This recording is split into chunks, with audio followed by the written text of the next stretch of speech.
Hello and good afternoon, ladies and gentlemen. Pardon the light sun in the back of us. I didn't realize that was on. If you're blinded by the light, not just because I'm in the screen, but because that light is ridiculous, I'm going to shut it off momentarily. But I first have to get into why we're here. Welcome, ladies and gentlemen, to the new episode of the Xbox Factor podcast. I'm your host, Mr. BoomStick XL, and we have a rock solid show for you today.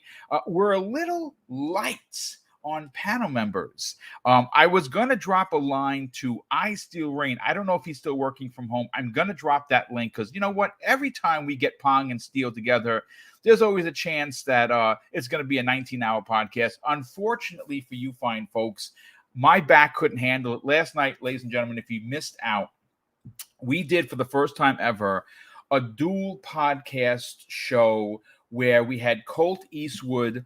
Obviously, you know who Colt Eastwood is. For the first 90 minutes of primetime gaming, and then we transitioned over to the XNC podcast, which is what he does on Mondays at 8 p.m. Eastern Standard Time. And it was a great 3.5 hours. The only thing, folks, is your boy Boom is hurting today. I had to take the muscle relaxers because sitting down for that long, a couple times I went off camera. It's because I'm doing the old man stretch. 51, folks, and a surgically repaired back.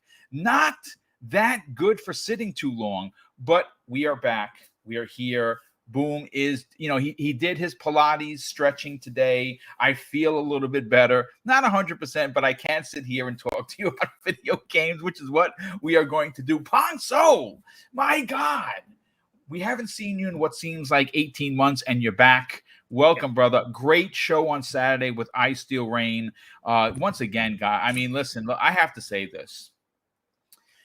If you're a fan of this show, if you respect the work that I do, if more importantly, you respect the opinions that I put out there, there's none bigger than the one I'm going to say right now. And that is you got to tune in on Saturday mornings, Eastern Standard Time, 10 a.m., Living Split Screen. It is a phenomenal podcast where Pong Soul and Steel Rain leave it on the mat every Saturday morning. Pong, thanks for being here, brother. Great to have you back. I know last week real life kind of punched you in the gut. Obviously work. I know you don't want to be at work. I know you'd rather be here talking games. And it happened to be a big one because we were talking about, the shenanigans known as PlayStation Plus revamp. But it's great to have you back, brother. Welcome. Thank you. It is awesome to be back. Yeah, real life is, hey, this is what it is, Boom. Like you said, got to pay the bills, man. So, this is kind of where we're at this point. I'm going to be in and out, but it is great to be back. I love talking games. Of course, if I could get paid to do this, I'd be doing this 5 days, 6 days, 7 days a week. So for 8 hours a day, I don't care. Steele and I have talked about that. We do a whole show from morning until afternoon. I don't care. No, it's awesome. This video game industry is ramping up. We are coming up towards E3. And so the news is starting to fly, and you gotta love that. That's what we do this for. Is all of this great information coming out about the hobby that we so much enjoy. My dog's playing with her squeaky ball because she hates me talking. So, anyways, love you all, missed you all, but we got some great topics. Boom, we're a little light on panel, but we got VJ showing up. Geez, between the three of us, we could have a 10-hour show easy. Let's go. Let's do this. Oh, we actually have Boxenberger. He has returned. Welcome, Boxenberger. How you doing, man? What's up, guys? What's up? Doing good. Was a little stressful to get here, but I made it just in time. So yeah, can't wait for a great show. Let's do this. Yeah, it's great to have you back. And we have a lot of great topics to get into. And of course, the best one of the bunch, the one that is the linguist, the biggest brain of us all, VJ has returned as well. VJ, how the hell are you, man? I'm really good, Boom. Sorry I missed last week, and looking forward to today's show. Thank you. It's again, listen, real life folks. Sometimes we can get everybody here and it's just a rockin' solid podcast. And sometimes real life punches in the face and, well, that's real life for us. But everyone is going to have a big opinion for today. And folks, listen, we're going to open up with some breaking news. Obviously, the Unreal Engine is now officially available. There was a big Unreal Engine 5 from Epic Games stream about an hour ago. We got a chance to revamp what we saw the Coalition do with the Unreal Engine 5. I have that here, which I'm going to pause this Titanfall footage momentarily and, let everyone get a chance. Let's say, for instance, you missed it 8 months ago. Here it is for you. And we're going to get into why this is a big deal. And you know what? Let me pause this footage real quick. And let me bring up that footage. So just in case, folks, if you missed it, I'm not going to do the whole presentation from Unreal with Sweeney and the rest of the guys, which they're awesome. That thing is 4 hours long. It's yeah, there you go. So here is...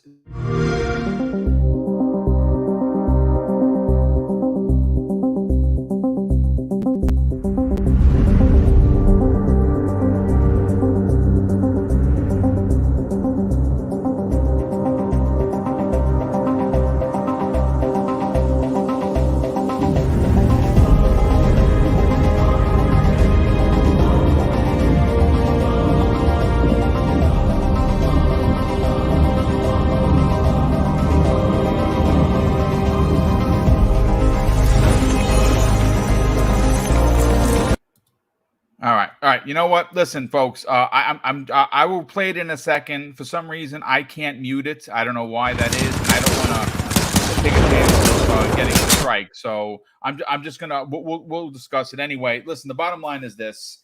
It's going to be in the show notes if you want to check it out. It was from the Xbox channel, so it's unlikely that they would hit me with a strike, but. Obviously, I don't want to take a chance because obviously, I work real hard on this channel. But needless to say, we got to get into what this means. Again, the demo is 8 months old, but it is running on the Xbox Series X. That is something to be said. What we saw, the presentation that the Coalition showed us was incredibly impressive. This is, mind you, this is 8 months old. I can only imagine what it looks like now, Pom. And what I'm interested to get with in your opinion on this is that if there is one team in the now going to be 34 studios that Microsoft has, this is the one team that you want, not only making the next Gears of War and whatever else they could be making, because we understand that they are doing a smaller Unreal Engine project that may or may not be Gears related. This is the team you want putting your best foot forward. Obviously, we know that there has been multiple reports where people from the Coalition have been out on loan to other studios to help them with the Unreal Engine 5. That's not even a suggestion. That's an actual fact. What confidence do you walk away with seeing this demo? Again, folks, it's 8 months old, and maybe people won't take into they'll be like, well, it's 8 months old. Boom, who cares? Well, I care, because if they did that 8 months ago and it looks like it was done yesterday, I can only imagine what they're doing now. Pong, what should people expect from the next Gears, but more importantly, the unannounced project? Well, the whole thing with the Coalition is you have what we can only consider masters of the Unreal Engine 5. And we've seen time and time again them push the limits and the boundaries of what that engine is capable of doing. They certainly did that in the past. Again, go back and look at Hivebusters, for God's sakes. It's absolutely unbelievable. Some of the best graphics you will ever see. So what we can expect in the future is that they're going to take Unreal Engine 5 as the masters they are, and they're going to make it their own, right? And they're going to customize it like they always have. They work hand in hand with Epic, and then take the tools and adjust them as needed to suit what they want out of that engine. And there's not every studio can do that. The great thing about Unreal Engine 5 and the awesome part about this presentation, what got me so excited, as a non-dev guy, a guy who has never touched programming since the Apple IIe, okay? Right? You're showing your age there, man. I am, and I don't care. But I look at Unreal Engine 5 in that presentation today, and I was like, I could hop in there and start doing some stuff. Yeah. That's what Unreal Engine 5 is doing, just for the ease of use. The ease of use, all pretty incredible. And you know what it proves, folks? Here it is on the screen for you. Yeah, I'm going to run the video a couple of times while we do the topic. Look what's in front of you. Now, I understand that this is, there are cameras specifically set to make it look this amazing, but this is the kind of graphics you're going to get in a lot of the Microsoft first-party games because they are adapting the Unreal Engine. I mean, the Unreal Engine 5 is coming to the game from the from Hellblade 2 is going to have an Unreal Engine 5. Ninja Theory, In Exile, Coalition. Who else? Boxenberger. We have a few.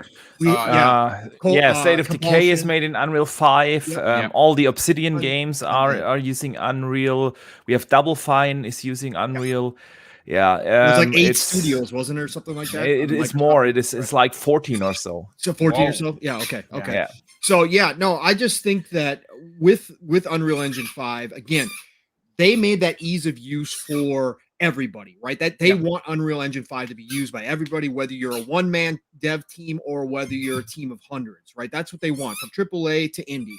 So, but the thing is that when you get a group like the Coalition who know the Unreal Engine frontwards and backwards, and they even talked about it in that video, that the transition from 4 to 5, Epic has gone out of their way to make it even simpler. So now you got a team that are already masters. They can take all the experience they have from Unreal 4 and before and apply it to Unreal 5 and just take their games up an entire another level. And then on top of that, like I was talking about, the customization that they do to make it their own, that is what separates a lot of the top tier devs from each other. That's why even though lots of games are made in Unreal 5, they can all look different. They can all be unique. And I think that's what we're going to see out of Coalition, whatever they do next, their next project, whether it's Gears related or not. And again, I've talked about this. I'm on the side of let creatives do what they do best, which is create. Don't necessarily stick them to one thing. Yes, I know they were formed to work on Gears. I get that. They will work on Gears. But if they had another great idea and they want to test run Unreal 5, let them go. Listen, we have seen so many developers within the Microsoft ranks. A perfect example is Obsidian, right? They had a group of passionate developers that said, hey, listen, we have an idea for a little game called Grounded, right?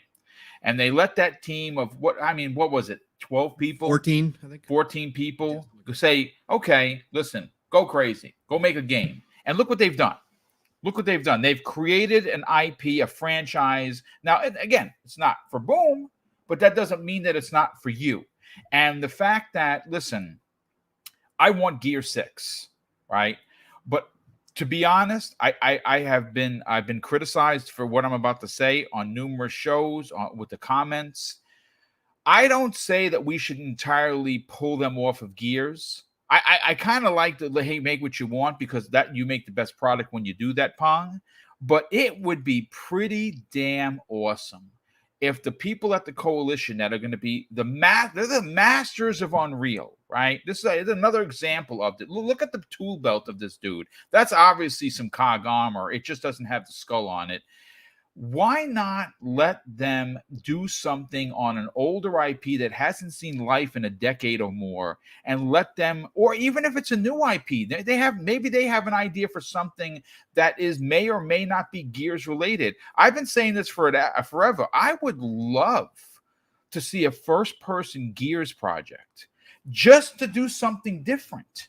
Could you imagine seeing the chainsaw in first person? That would be pretty damn epic. No pun intended. But Pom, please continue. No, like I said, and I apologize, chat. The squeaky toy will go away. Okay, she grabbed that right before we went live. All right, so my apologies to everybody. This is life. This is life. Okay, she hates me talking on these shows, so it is what it is. You can see the peacock paraphernalia that let Mrs. Boomstick. Listen, I don't have. I'm in a corner. Right, this is what you get. This is real life, folks. What can I tell you? So I am sorry. I do apologize. But anyways, no, I think whatever the Coalition decides to do, whatever they create, I'm excited for. I'm hyped for, because again, we know the quality levels that we're going to get out of it. And they're going to push Unreal 5 to its max. And we heard Epic talking about how, like, you know, that demo, like you said, Boom, is from 8 months ago, and they were doing that. But I need to jump in here Yeah, go ahead. real quick, because really just a few seconds ago, Xbox uploaded a new Coalition Unreal 5 trailer on YouTube. I'm watching it right now. Oh, it is insane. Okay. See? I'm gonna go pull it. I'm gonna go pull it right Boom. now. Yeah, Boom, let me. pull it. Yeah. Yeah, exactly. Because again, that's what. So again, 8 months ago, we saw that. We saw. Is that the one that you're talking about? The Coalition, the Cavern cinematic test demo? Yeah, the Cavern, exactly. Okay.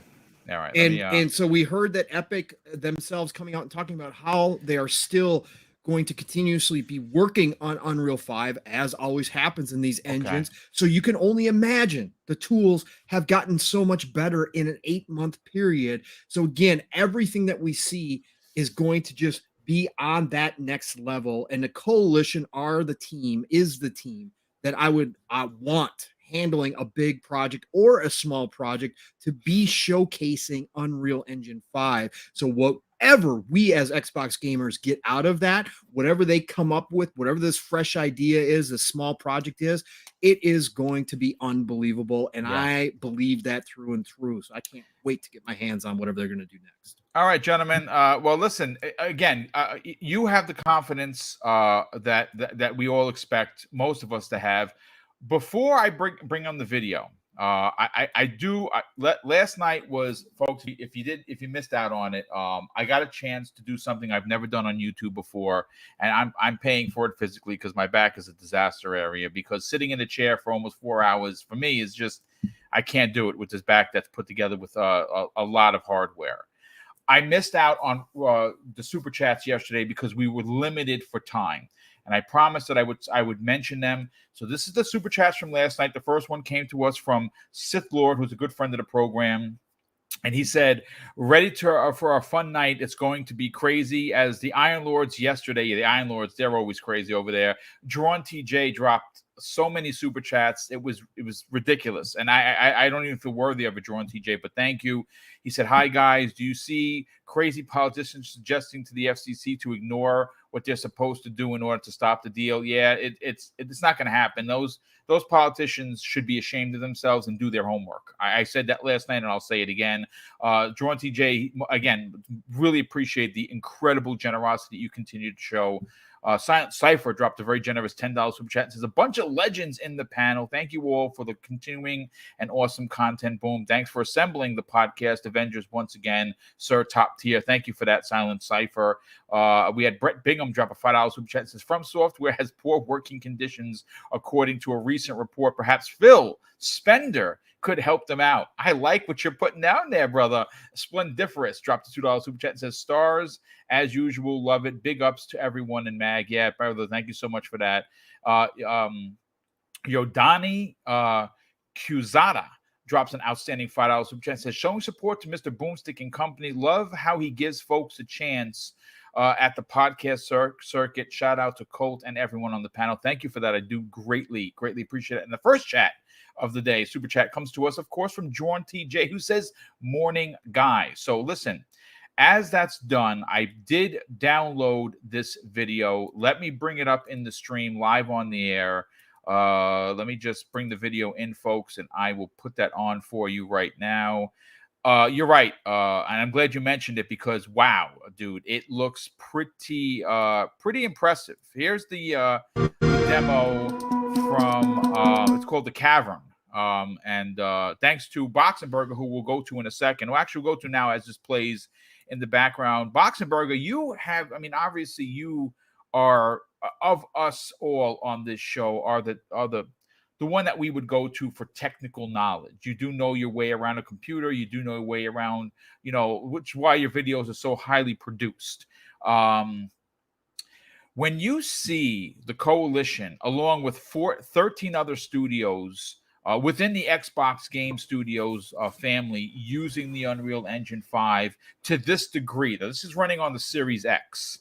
How confident are you for what people have been asking for? High quality, story driven, real life type of graphics coming to the Xbox. Yeah, I have zero doubt about that. the thing is, if you look at 2013 when the Xbox One launched, and if you look at 2020, where we still had games on the Xbox One running, and you compare the visuals between the two, there has been a significant jump, and they're all running on the same hardware. So hardware is always just one part of that graphic story, and the other thing is great software. And the Unreal Engine has become probably the industry standard. It is definitely the most used engine in the gaming industry, and for good reason. It is accessible, it is customizable. A lot of additional tools can be developed for the Unreal Engine, and that is what the Coalition is so good at. They develop a lot of their own tools that they then implement in the Unreal Engine. So what they are basically doing is just building upon a great foundation. And this technology is then shared across the entire Xbox roster now. This is what we have seen for a while now, that these Xbox studios not just develop their games individually, they share their know-how and technology. And that is what is so exciting about this. This is why the Coalition, like Pong said, the masters of Unreal Engine, they have put out with Gears 5 arguably the best Unreal Engine 4, the best looking Unreal Engine 4 game. And these guys are now working together with Epic to develop these tools that now all the other studios will benefit from. That is just awesome to see. Unreal Engine 5, it's in itself is a fantastic leap forward into this new generation of hardware. This engine supports so many technologies that are now also hardware supported, like VRS. They have an intelligent upscaling technology included in that engine.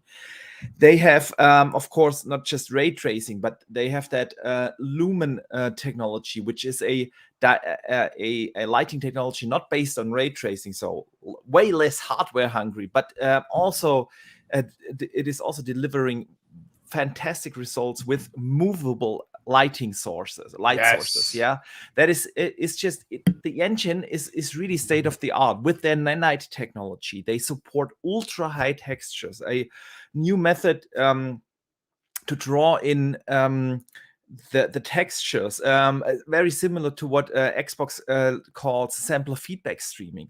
All these things are cranked in there. And now just look at what for instance Ninja Theory have accomplished with that engine. We have seen Hellblade 2 running or in engine or in gameplay at the Game Awards in December, and now we see this new demo again from the Coalition. It's really impressive what this engine can do. And now just think about this: Obsidian making Outer Worlds 2 in that engine, getting the support from these graphic wizards, and even smaller studios like Double Fine can now just tap into that knowledge pool, and that is so exciting.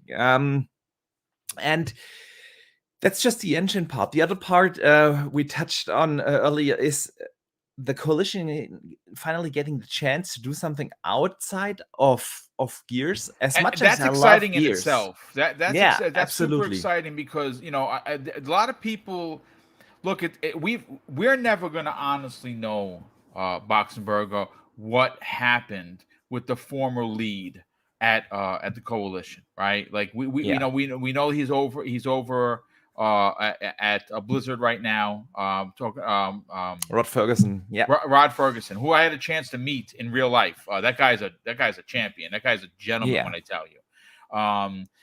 You've heard some things that he had a very specific way on how he wanted to do Gears, and a lot of the team felt felt type of way about that. And obviously there were some tensions there, and he was recruited, and he went over to Blizzard, which he's helping with Diablo 4, which I can't wait to see what Rod does over there, and what that game is going to be. There's 150 generated dungeons. It's going to be massive, right? It is insane. Yeah, absolutely. So listen, I'm interested Rod to Ferguson, see, what?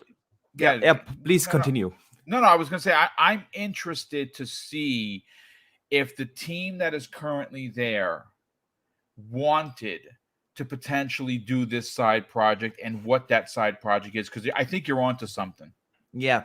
See, Rod Ferguson basically founded Black Tusk, which they were called back in the days. They announced that espionage game that it reminded me of Splinter Cell. It was a different take on Splinter Cell. They have announced it with a big cinematic trailer, and then they were given the franchise Gears.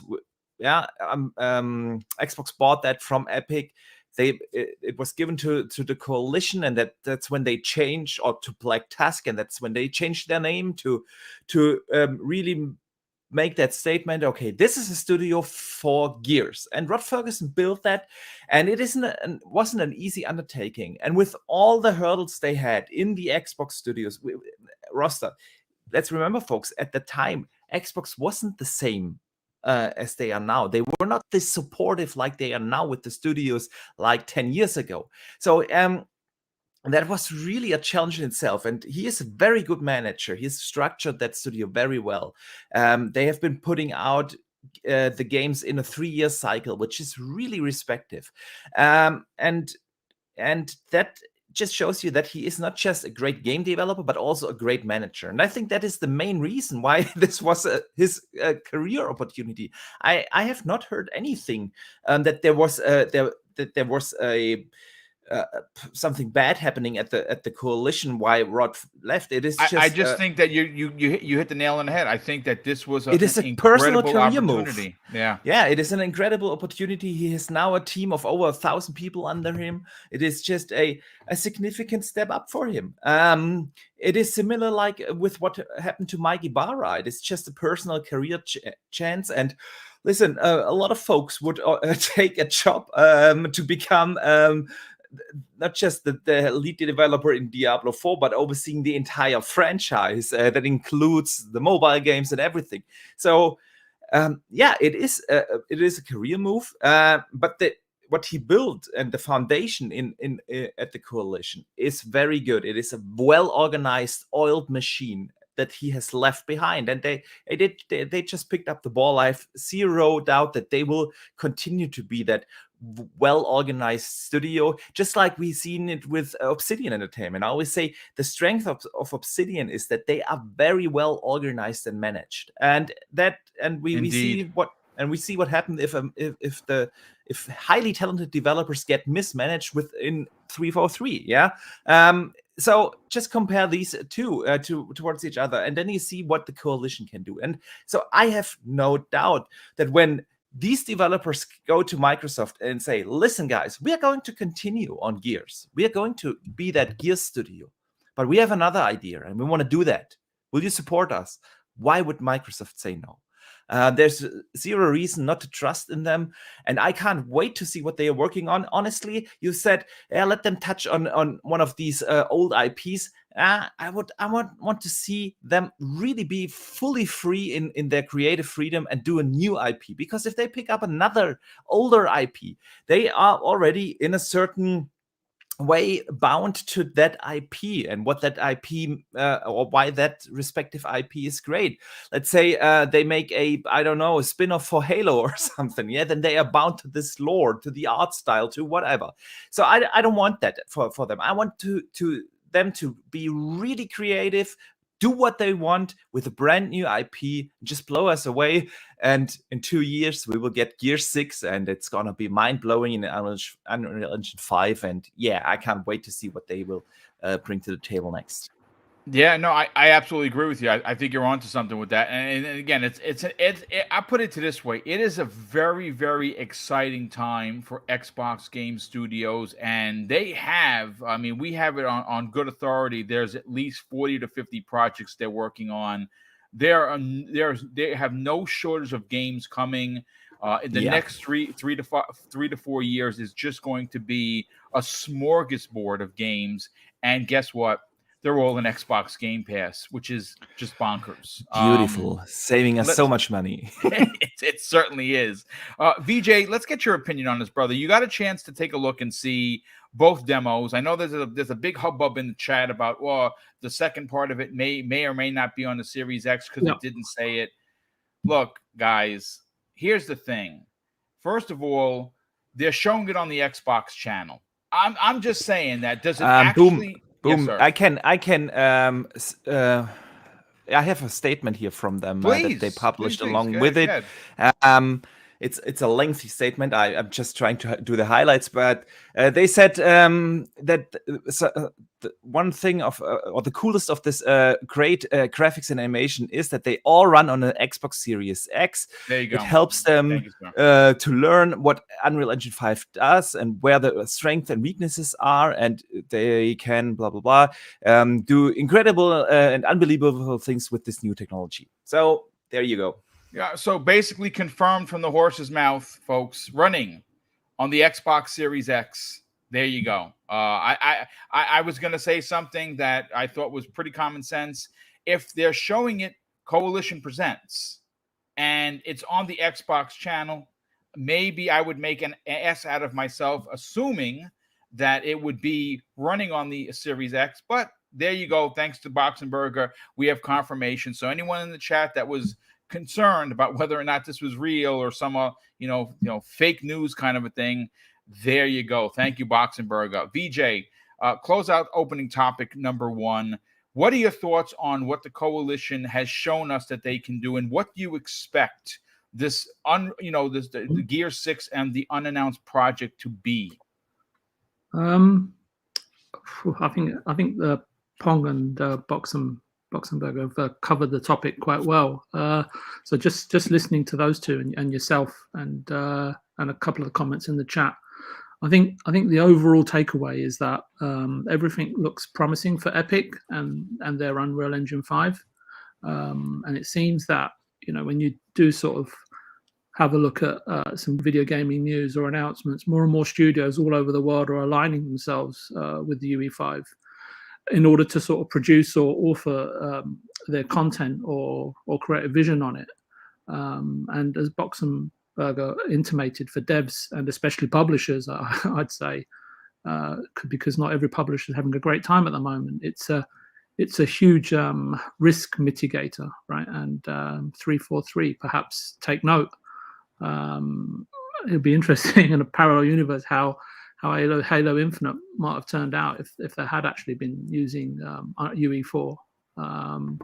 Look, I'm confident that if you've conceived and designed your project well and thoughtfully, and you've an experienced team with a great set of vision holders, then technology, be it UE5 or whatever, today has less boundaries and limitations in terms of what experience as a producer you want to deliver for your audience, right? And UE5 allows for more development resource because games aren't getting any cheaper to make. They're allowing for more resource, money to be allocated to iterative time during the development process, rather than trying to figure out tools and etc. in terms of what the design requires, right? And that can lead to a lot of development issues and delays. And again, we've seen that in recent time. I know the pandemic had a huge influence in terms of games being delayed, but I think that what I've just mentioned previously to that also plays a part, or is a factor in why games are delayed. And these demos, I've only just watched them on your stream, Boom, so sorry about that, are okay for me as eye candy, but we all know a game is far more than just visual prowess, can I call it that? Yep. And I think as Pong was saying, tools have over the decades have taken away reliance on, always intimating towards that, right? Has taken away reliance on programmers and coders and placed more, how can I put it, more authority, right, in the hands of artists and scripting guys and so on and so forth. But overall, I think that the future looks really healthy, and it also feels quite special, right? And again, I think the most popular games that I've heard, come out of the mouths of the panel and yourself, Boom, and in the chat, I'm in alignment with, right, in terms of Outer Worlds 2, Unavowed, Final Fantasy Remake Part 2, and perhaps even the Witcher 4, that's apparently sort of rumored to be using, or purportedly.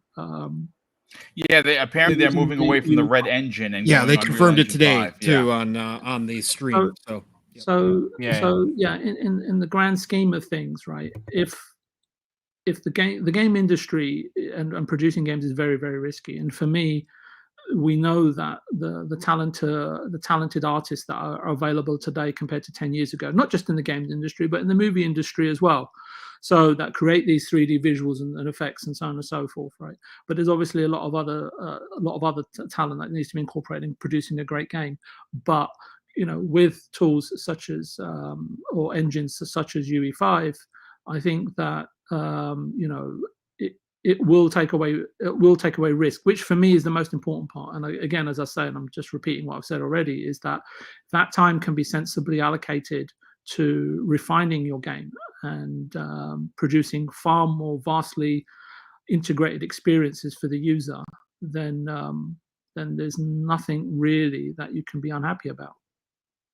Yeah, no, I absolutely agree. I like I said, I'm very excited specifically for the Coalition, because if there's one of the many studios that are under XGS that would have if you ask me who do I have the most confidence delivering a visually stunning game, and of course, listen, I don't understand. I see a lot of people with the hate for Gears, not so much in the chat today, but I've seen it.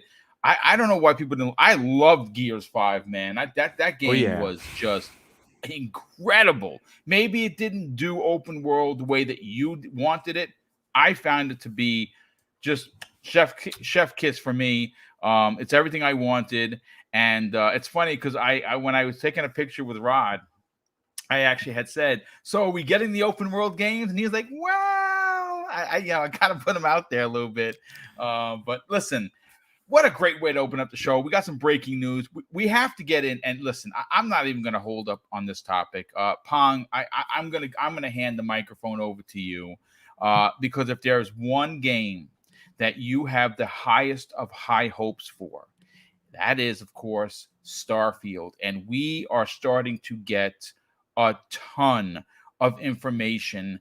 We saw in the last couple of days, Idle Sloth, good friend of the program, good friend of the community. He's always, and the guy's like a sleuth. The guy finds all of these screenshots, of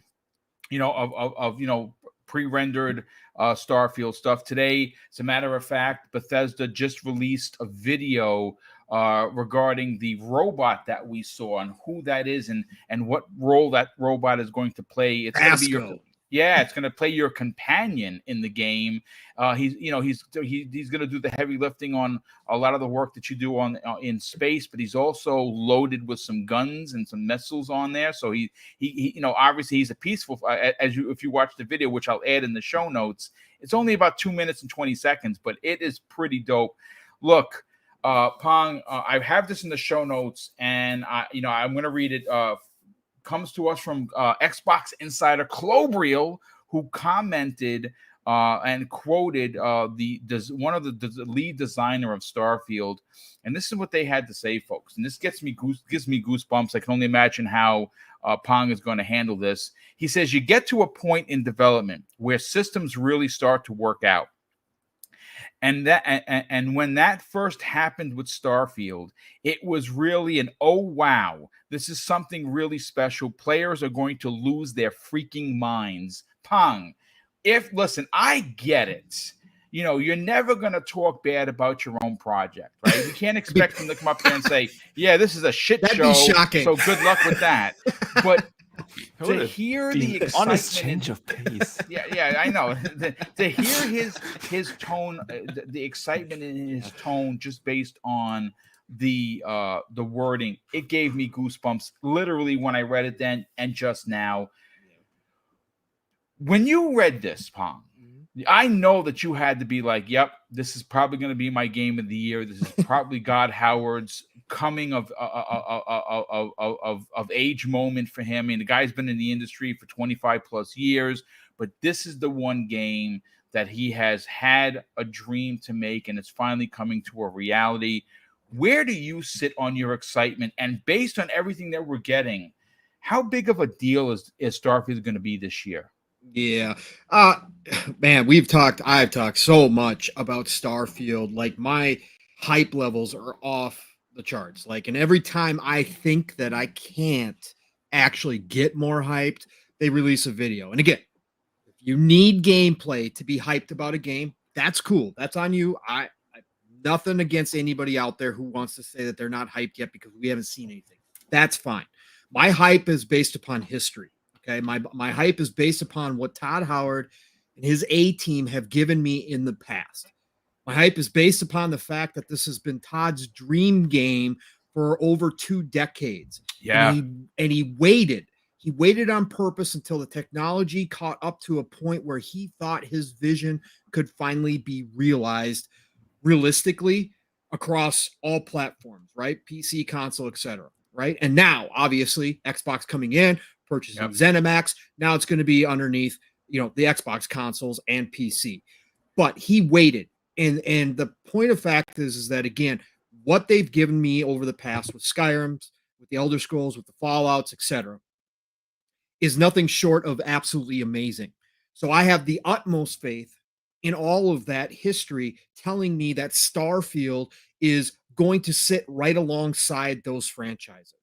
Again, you want to cherry pick Fallout 76, etc. You can do that, but we have to have a discussion about who actually created Fallout 76 and whether or not that was a true Bethesda title, single player focused experience, which is what they are masters at. We just got done talking about the Coalition being masters. Well, guess what? Todd Howard and his A team are masters at the open world single player experience, giving us exploration and discovery that we don't see almost anywhere. Obviously, Elden Ring, I talked about that, is close to that, and I applauded From Software for that. But again, Todd Howard and his team were doing it first. So to take that and to move it into space, to move it into the universe, to have the overarching questions that him and his team are trying to answer with this game is, why are we here? What is out there?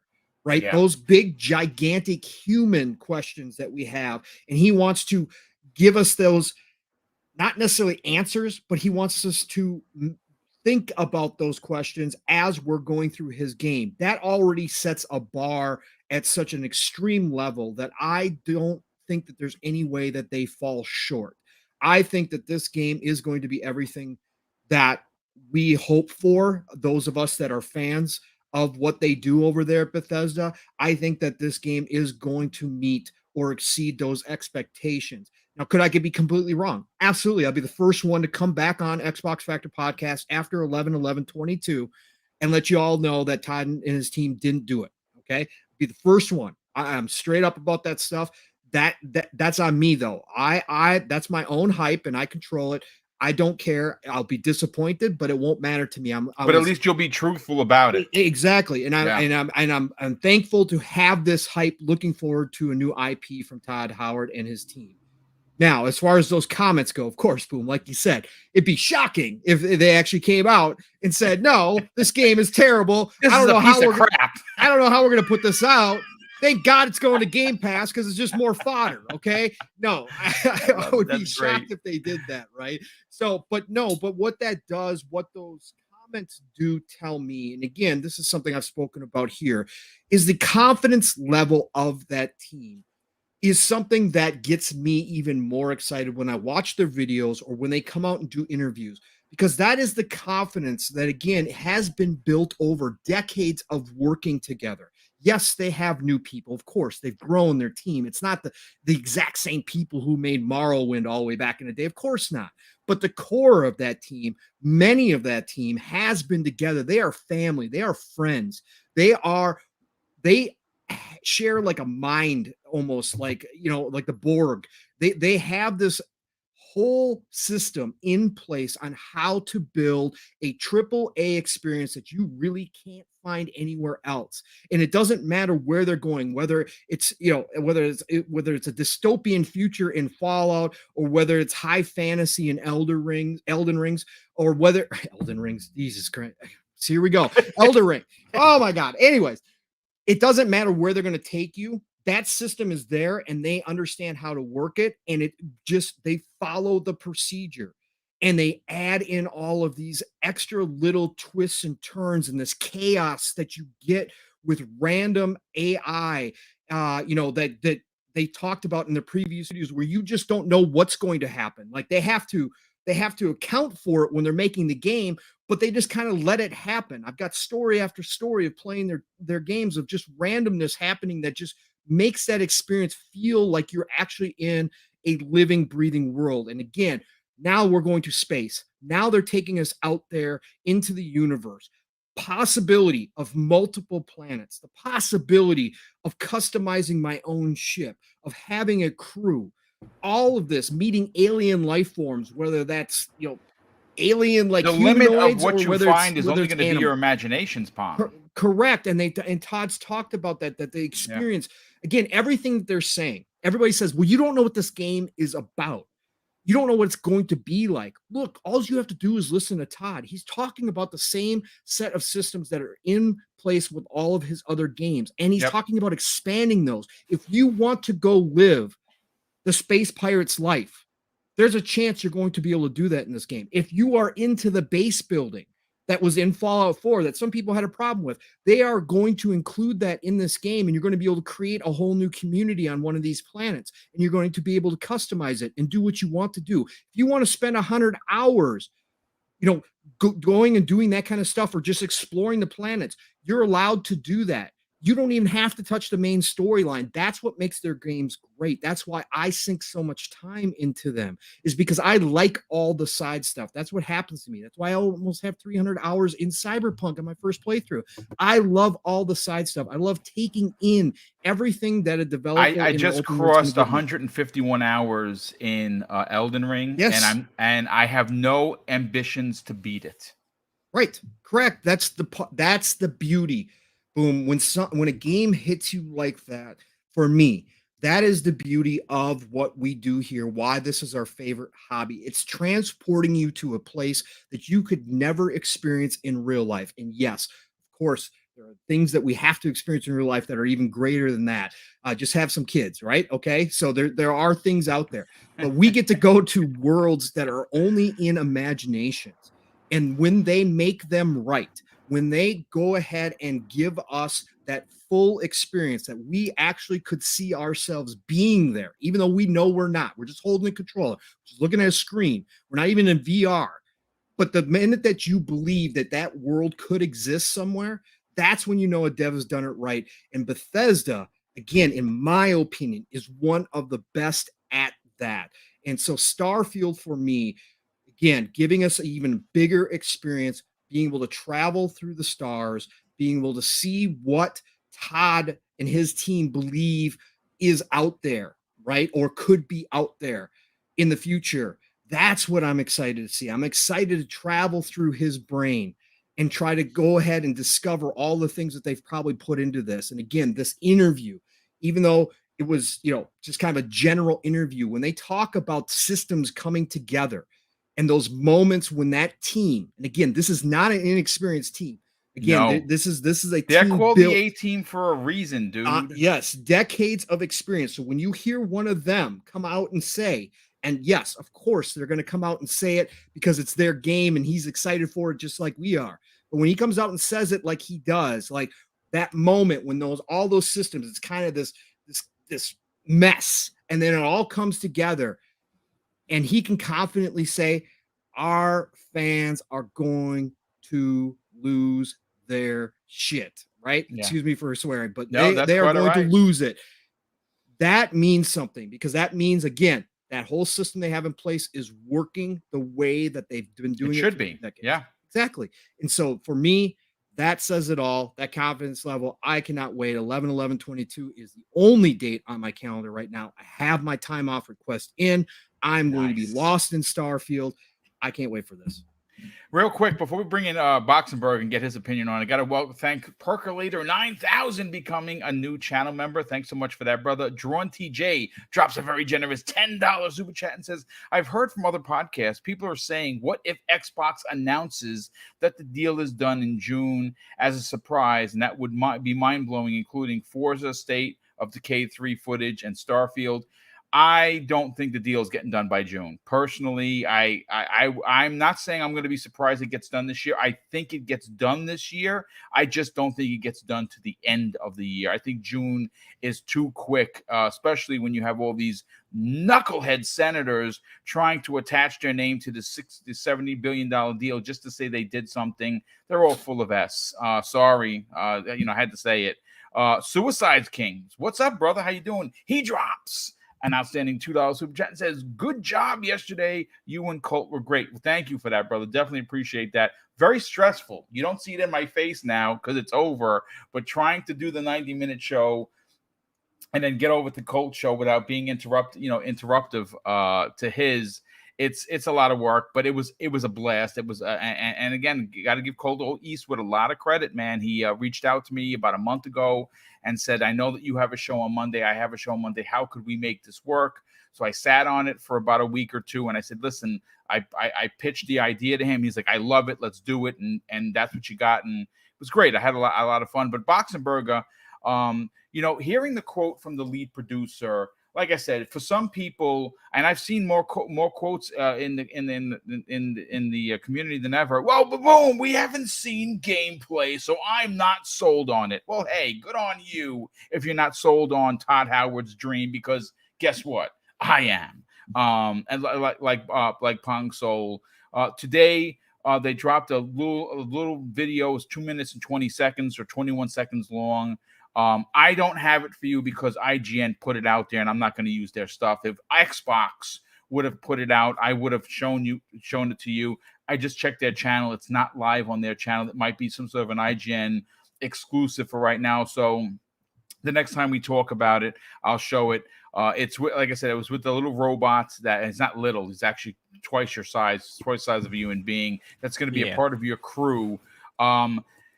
Seeing what we saw today, because I put it in the DM, and also hearing the producer say, hey, listen, we were building this game and all the systems are now working, and we honestly believe that the fans are going to lose their mind. How confident are you that this is going to be a banger?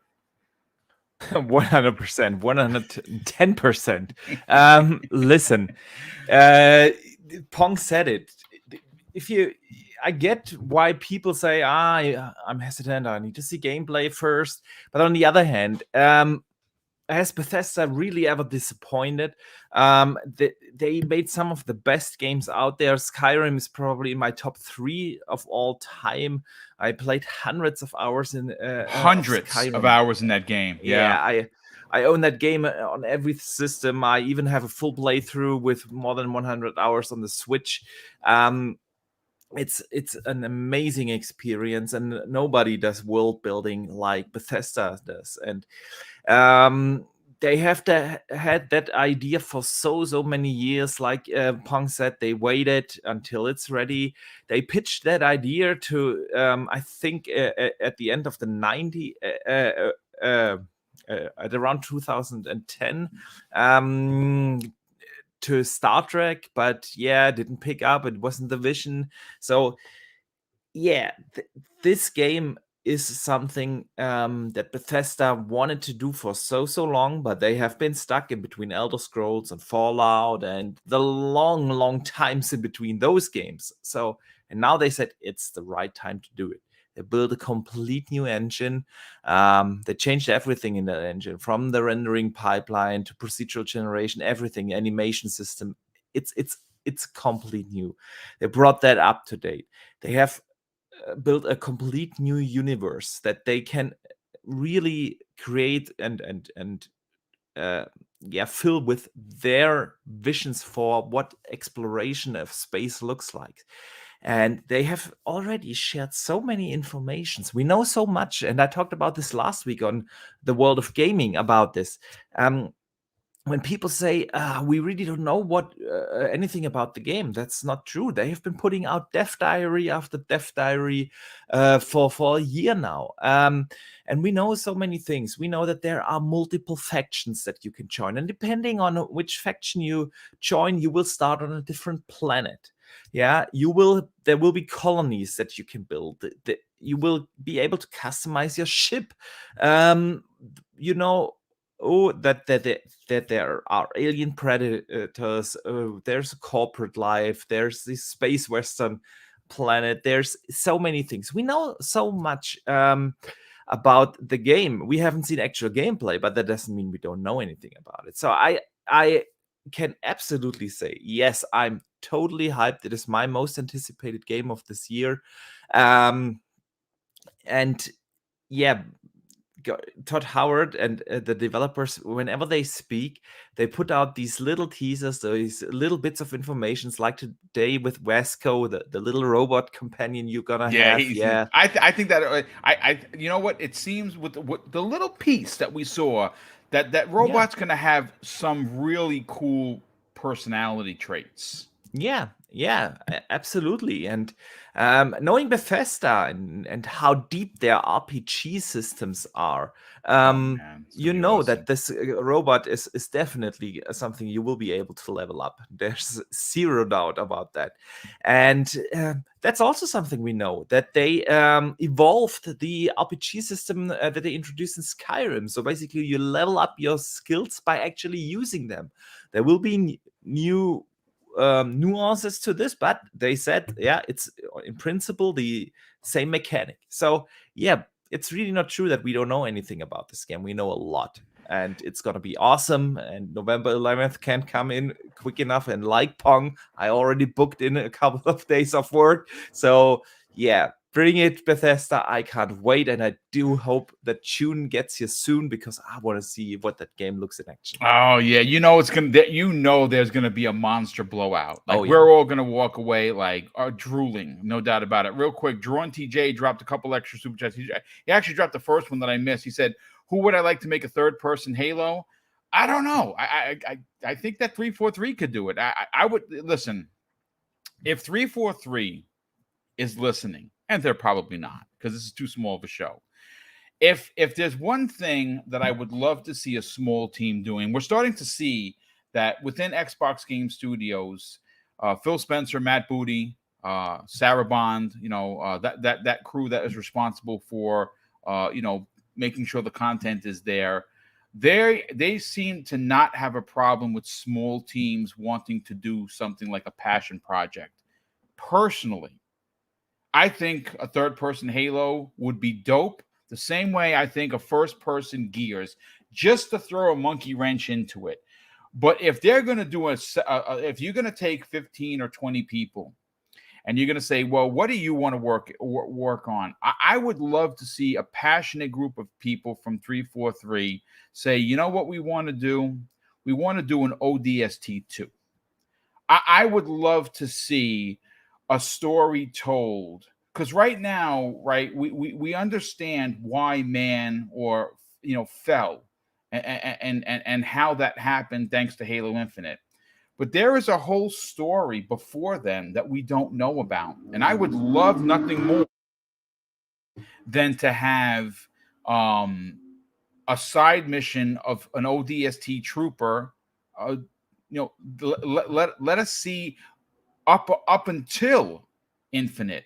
You know what I'm saying? Let's get a non-super powered person to tell us their story and their trials and tribulations. That's personally what I would like. But he dropped another one that comes in, and that's when he said, you missed the super chat, brother. You could have just made a message. You don't have to drop any more money. You've done more than enough. I definitely appreciate your generosity, DJ. That's incredibly kind of you. VJ, let's get your opinion on this. You are a Todd Howard fan. You are someone that has high hopes for Starfield this year.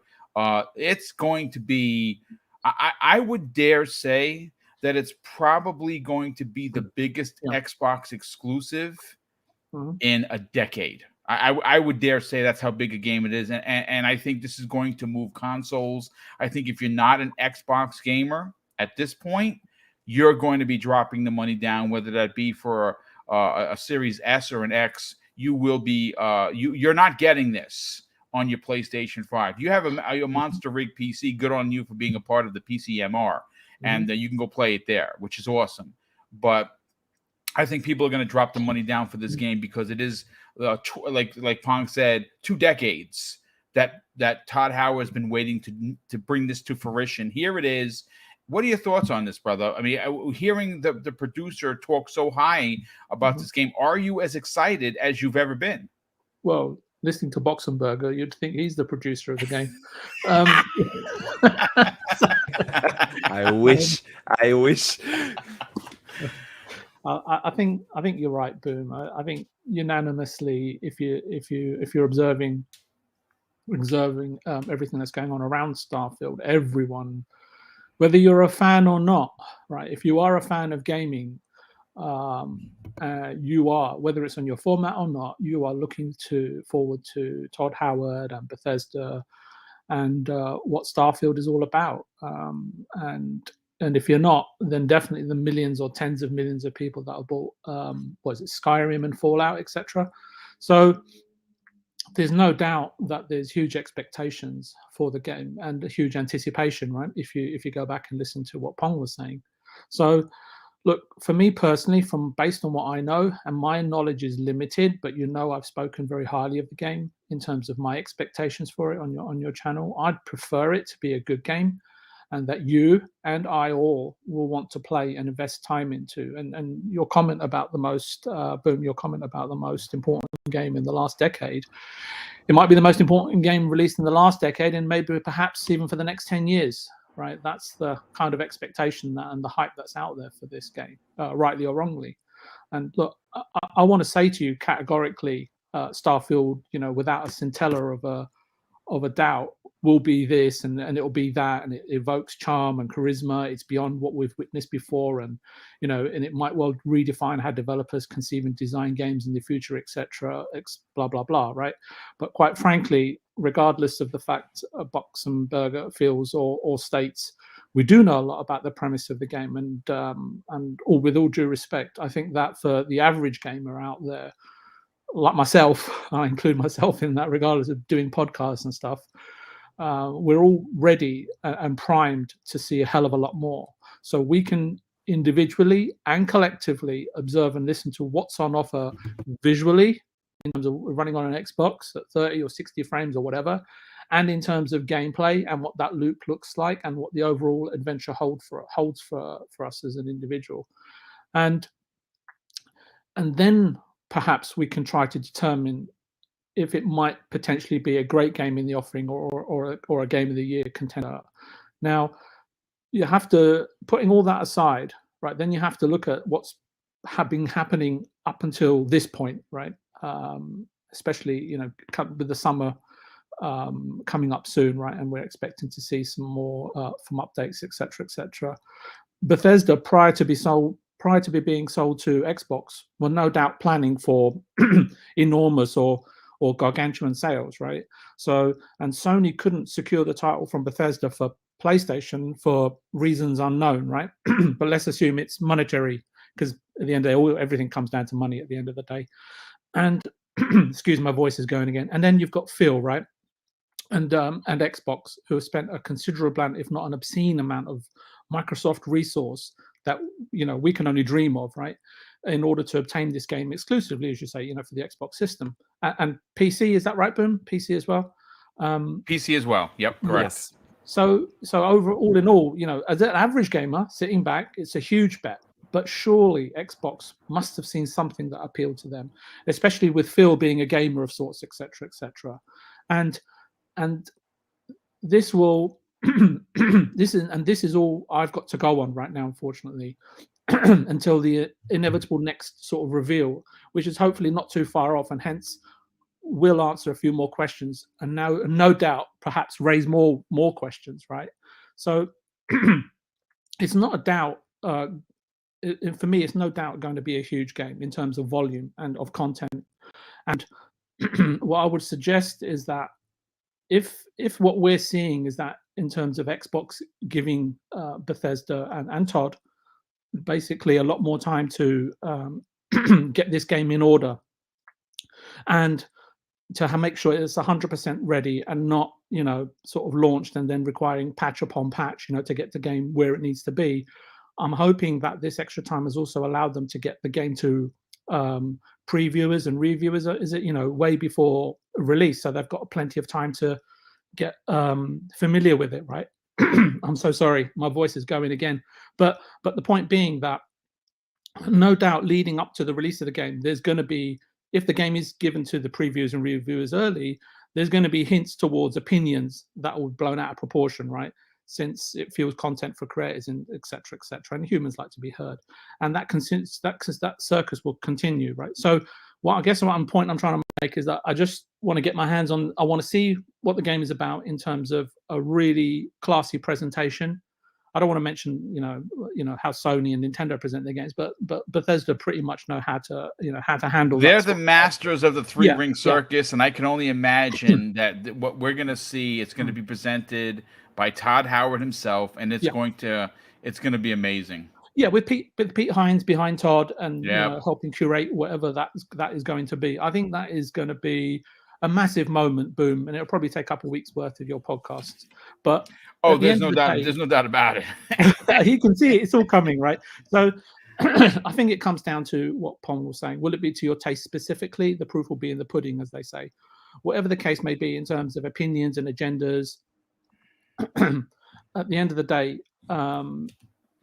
it's going to be, as everyone sort of said, it's going to be in Game Pass, right? So there's a hell of a lot to look forward to, if you're a Game Pass subscriber. And look, personally, and I know this may not be a really popular opinion, but it's such an important game, as you said, Boom, right? Like the most important game perhaps in the last 10 years. Yeah. And I know there's going to be people out there saying, no, that's Forza 5, etc.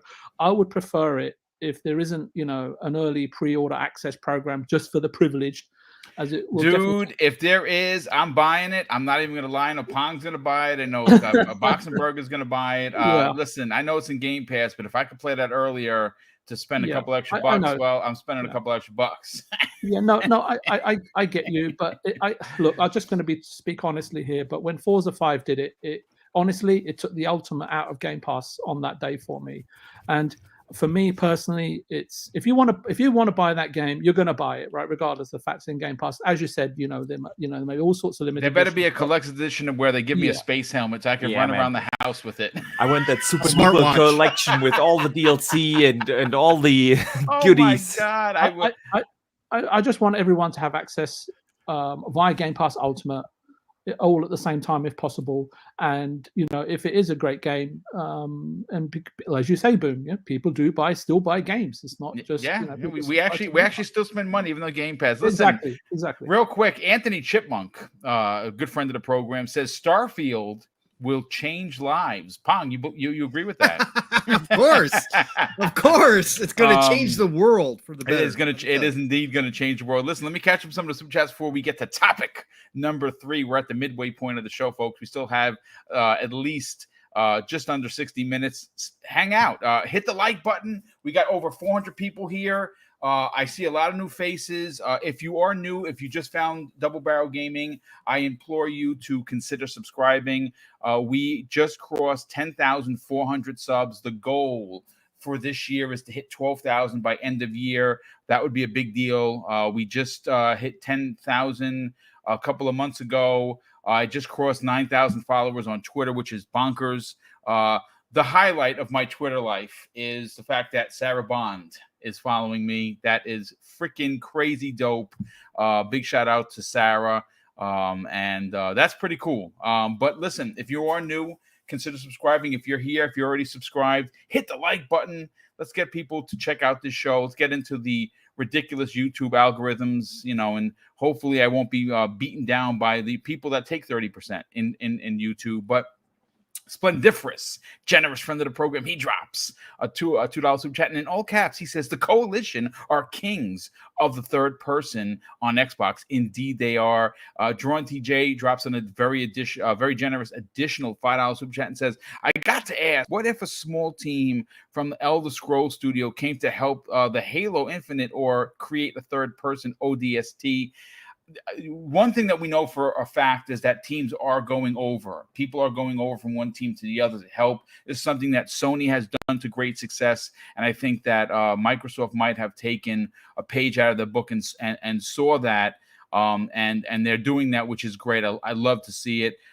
J.R. Poe, what's up, brother? Welcome to the program. He drops an outstanding and very generous $5 super chat. It says the new Tomb Raider was announced today using the Unreal Engine 5. Wonder if there will be an exclusivity given to Microsoft, considering the relationship with CD Projekt Red. I said CD Projekt Red, Crystal Dynamics.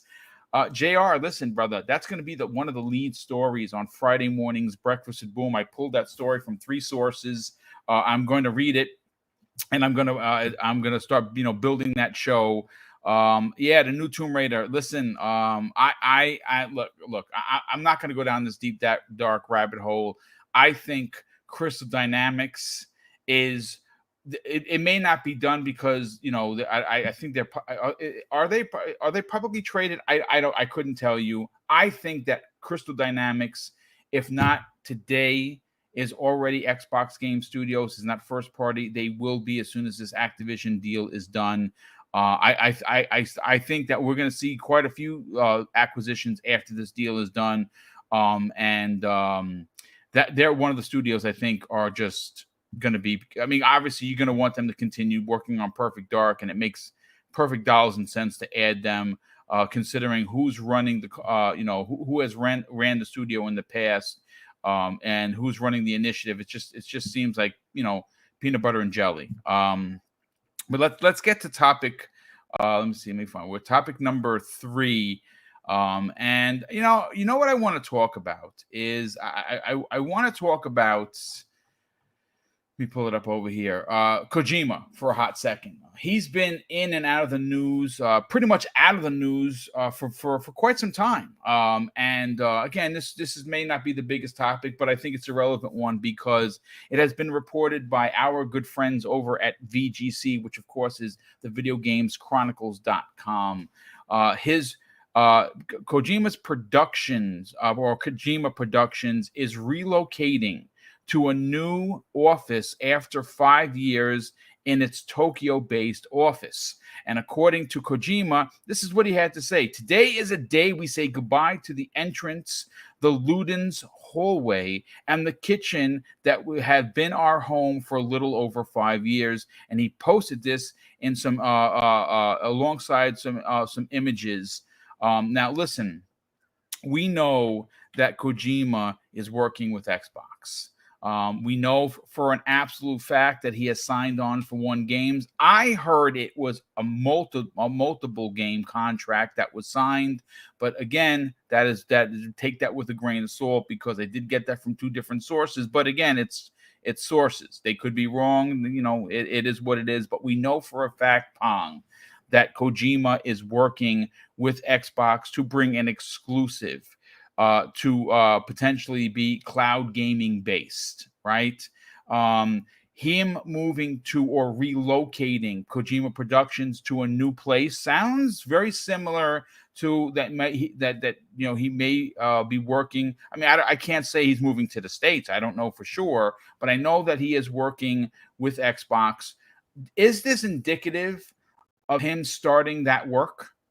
Good question, Boom. Again, until the deal is officially announced, right? Again, which it has not been as of yet. It has not. Kojima is very eccentric. Okay, we all know this. Whatever you think of it, Kojima, he's very eccentric. So nothing is guaranteed in this world, especially when it comes to Kojima, right? So until the deal's announced, it's questionable what's happening. However, we've also heard that Kojima's got deals elsewhere. Now, this would be for him and his studio. This would be interesting if they're going to work on multiple projects, because Kojima is one of those devs who loves to work on a single project and really put 100% of his effort, his blood, sweat, and tears behind that project. However, it's possible that this move does indicate that they are moving to a bigger space. He did put out a subsequent photograph of a much larger area than some of the previous photos of their old studios had indicated, which means they could be growing. and they could be growing at a rate where they felt the need to go ahead and move into a bigger spot. Now, whether or not that spot's in Redmond, we'll have to wait and see, but highly doubtful. But I do think that this is indicative, for me personally, of them actually moving to a different way of producing games. I think Kojima's looking at this point in his career and his life, because obviously none of us are getting any younger. And I think Kojima has a lot of ideas left that he wants to put out there. And one of them being this cloud-based game that he had a dream of long ago. I mean, again, you can go back to interviews. I believe 2019 is the interview I pulled, somewhere in that neighborhood, when he talked about this idea of reaching people not based upon hardware, but reaching people wherever they were and having this whole interactive game kind of simulation that people around the world could jump into and contribute to, and all these kind of fantastical ideas that back then were very interesting stuff, cutting dude. edge stuff, right? And that's why, again, whatever you think of Kojima, for me, not every one of Kojima games has hit, okay? But for me, I love people like Kojima who push the boundaries of what can be done in this space, because they kind of they create new paths for where the future of the industry can go or grow out. Not that everybody's going to go in that direction, but they do give us new ideas and ways of experiencing gaming. And I think that's why I believe that Kojima is a great mind in this industry, and why I do give him all the credit in the world for doing things differently. Again, it's not going to hit for everybody. It's not going to be, always those 20 million sellers or those 50 million sellers. It's not going to be like that for Kojima, but I think he's still very, very important to the video game industry as a whole. So I'm excited to see what they're doing here. And to go back to my original point, I think that he wants a new, bigger space. I think maybe they move because he is growing his team, because I think now he realizes time is not on his side. And there's going to come to good point, dude. And he needs to get more than just one project out every 6 to 10 years, right? This has got to be somebody, he's got a lot of ideas, and I think he is going to actually branch out and work on multiple projects. And one of those projects, I do believe, Boom, again, it hasn't been announced. We had the rumors from Grub that the contracts were being worked out, that they were at the attorneys. Yeah. All of that, I do believe that one of those projects is that cloud project that he dreamt of. And I think that the obvious space for that would be Xbox, with their capabilities, with the resources available. Yeah. So I think that is going to be one of those projects. And then I think some of these other things that we've heard about rumor-wise, all that kind of stuff, some of those could come to fruition too. And I think we could see a Kojima Productions working on different games at the same time. But I do believe the cloud one will be Kojima's baby. We were just talking about Todd Howard and Starfield being his baby that he's dreamt of for 2 decades. I think the cloud one is going to be Kojima's baby. And I think that it's going to take his, what he's always tried to do, all of his thoughts, his ideas, his creativity.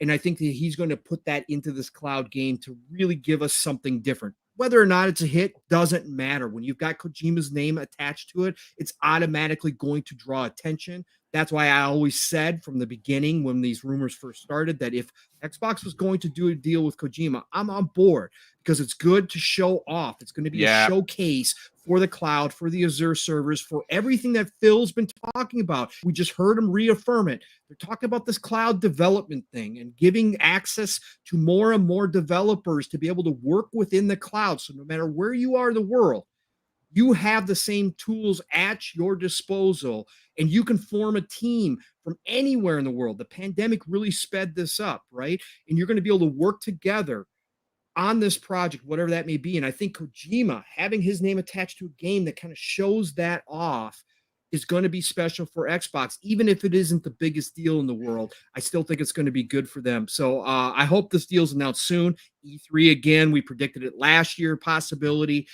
Maybe the Game Awards. I think this is the year that if this deal is, I think he walks out on the stage at some point, dude. Yeah. I think this year, if it's going to be finalized, it's going to be this year. And I think we hear about it this year if this is getting done. Again, complex deals. Whenever you're dealing with Kojima, there's a lot of questions that have to be answered.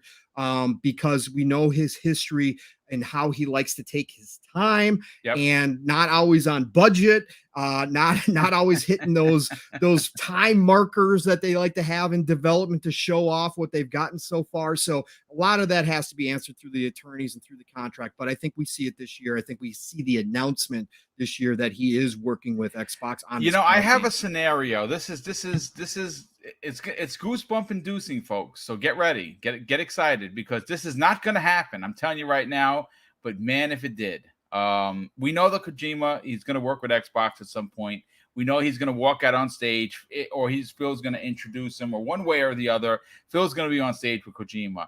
Wouldn't it be pretty effing dope if all the rumors that we've been hearing about Sony is buying Konami? What if Microsoft went out and bought the IP, Metal Gear IP, and gave it to Kojima?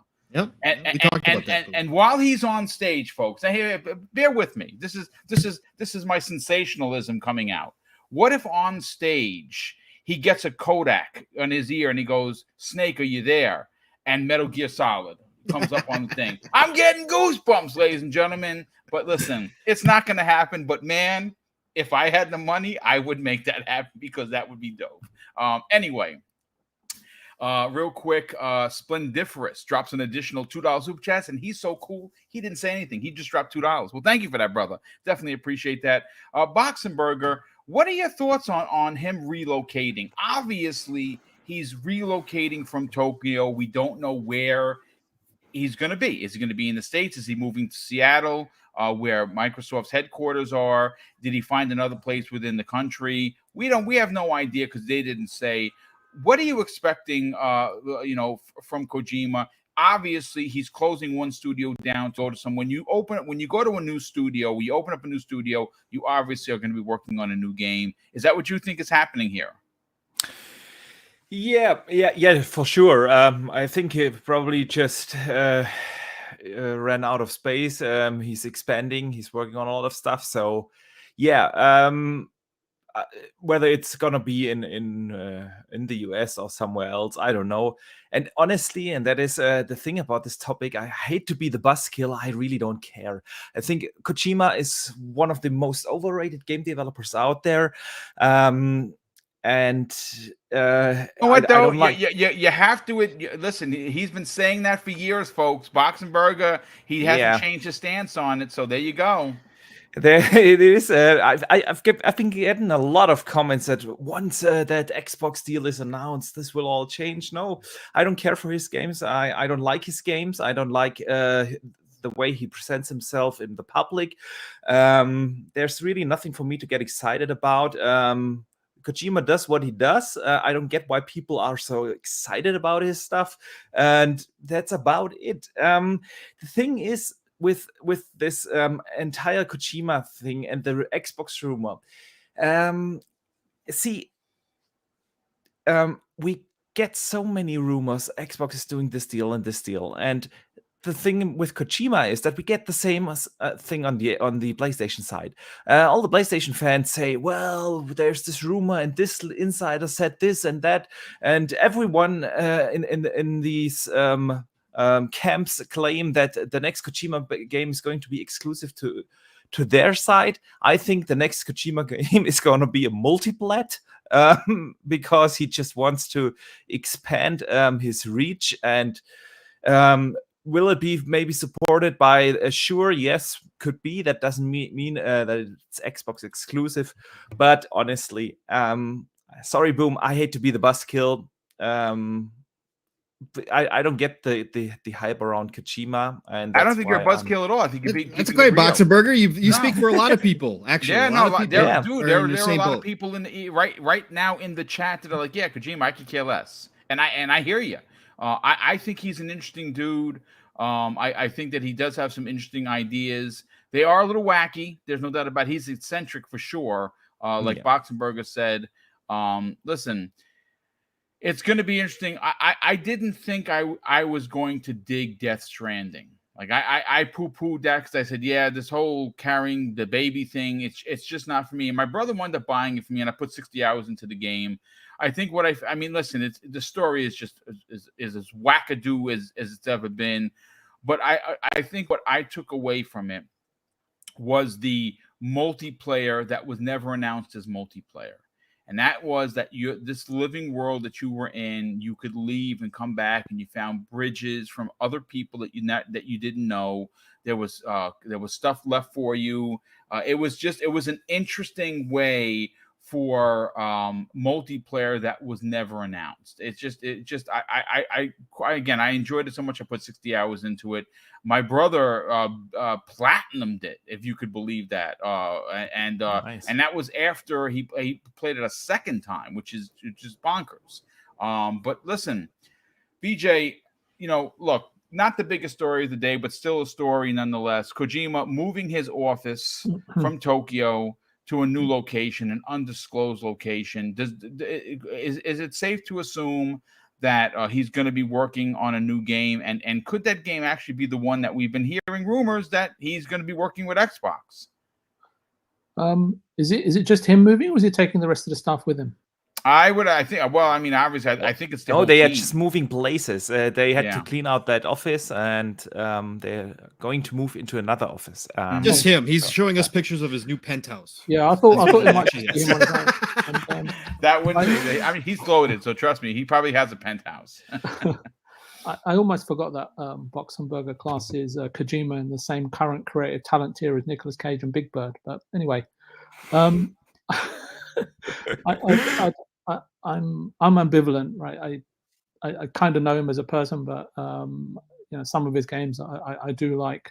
I did like Metal Gear Solid 3, etc. But other than that, I think I'm in the same camp as Boxenberger. Look, I don't know the reasons or events leading up to the studio move or relocation. I think Boxenberger has already sort of pointed out some obvious ones. But however, a studio move can always lead to a fresh start or impetus or a pleasant distraction or interruption if you've been slogging away on a project. And it always helps to sort of galvanize the team if you've got sort of improved, more modern working conditions and surroundings, etc., to sort of look around. Not look around and look forward to, and sort of apply your creative trade in. So that's always really, really helpful. And I think it's served Sony Santa Monica really well as well. So I wasn't aware, to be honest with you, probably because I'm living under a rock, that that Kojima and Xbox is a thing. And so we'll see if that rumor sort of pans out, etc. So, and in terms of whether it's true or not, it will be really interesting to see what Xbox have greenlit. As Boxenberger sort of alludes to, Kojima, rightly or wrongly, actually, I think it might be Pong So, actually, rightly or wrongly, has his followers, and I expect those to be catered for once again. I'm so sorry, Boom, my voice is going again, but I did just want to say one final thing, that I like it when you're not too sure about a game, but you still go out and try it and then find that it was really interesting or intriguing, or you were pleasantly surprised. So kudos to you, Boom, for playing Death Stranding. Yeah, I mean, listen, I it wasn't on my radar, and my brother bought it for me and said, let me give it the old college effort. And I walked away incredibly impressed. I thoroughly enjoyed it. Again, the story is a Kojima story. It's very wacky, no doubt about it. But listen, I'm going to get to topic number 4, ladies and gentlemen. And listen, this is exciting because all of last generation, Microsoft or Xbox was in third place. And they were only in third place because there were only three people, in the conversation: PlayStation, Nintendo, and Xbox.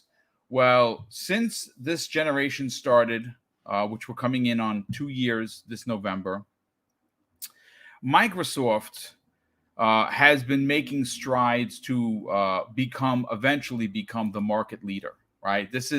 Sony is not the same bully that they once were. I was talking about that with Kay Asante, who's in the chat.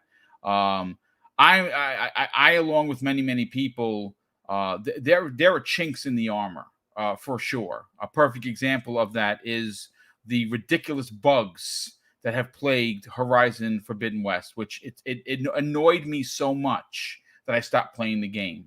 Gran Turismo is just a joke, right? And God of War is probably going to be great, but again, I don't think it's this year. I still think it's 2023. You know, if it turns out that that's push, which I believe it is, because I don't think they're going to want to go up against Starfield.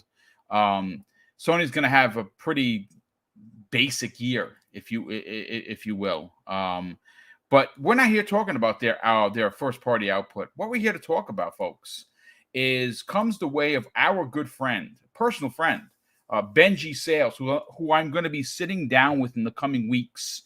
Hopefully, we'll try and. Right now, we're trying to figure out a day to get him on the X Vlog Live, the one-on-one program I do on Thursdays.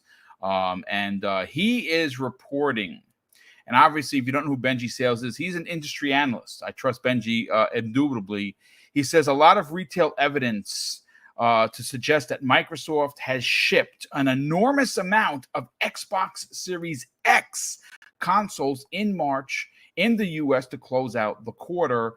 And obviously the MPD sales, I was just looking for them. I could not find them. I know someone said that it was released. For some reason I can't find them.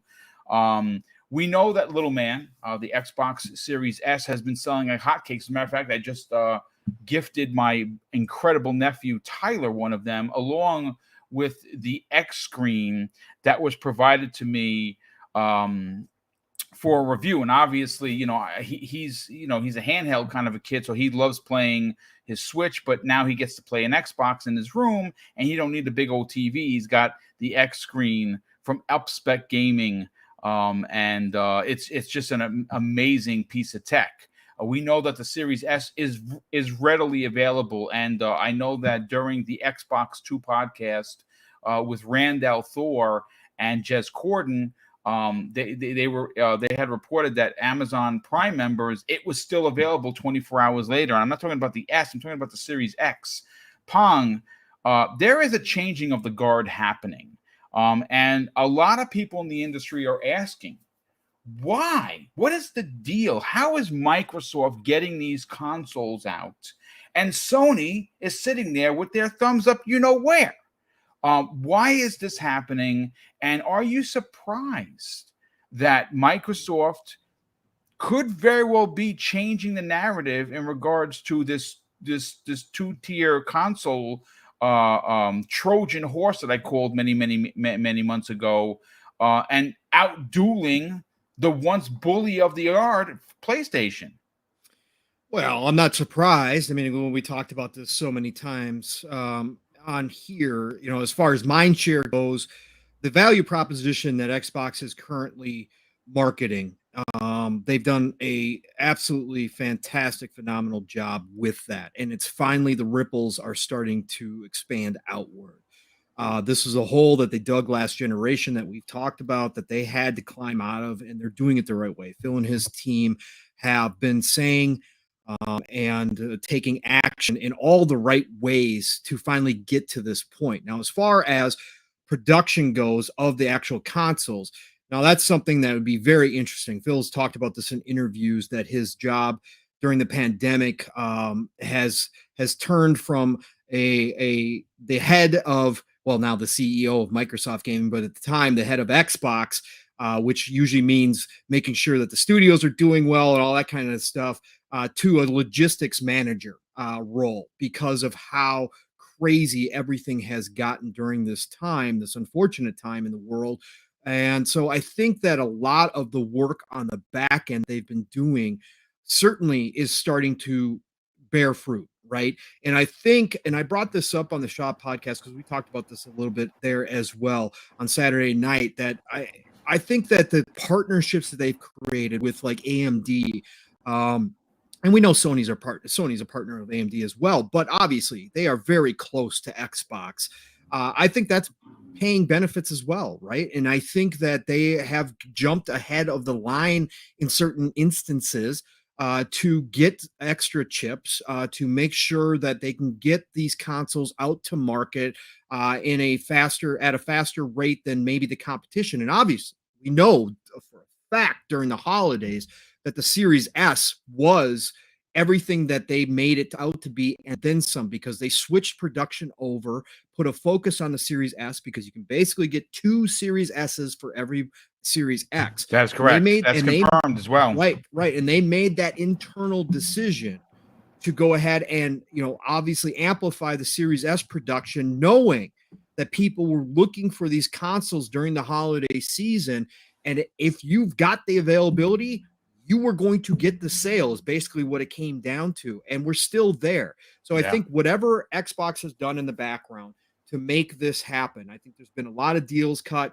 Again, big bank speaks, right? Money talks. Money talks, baby. Money talks, baby.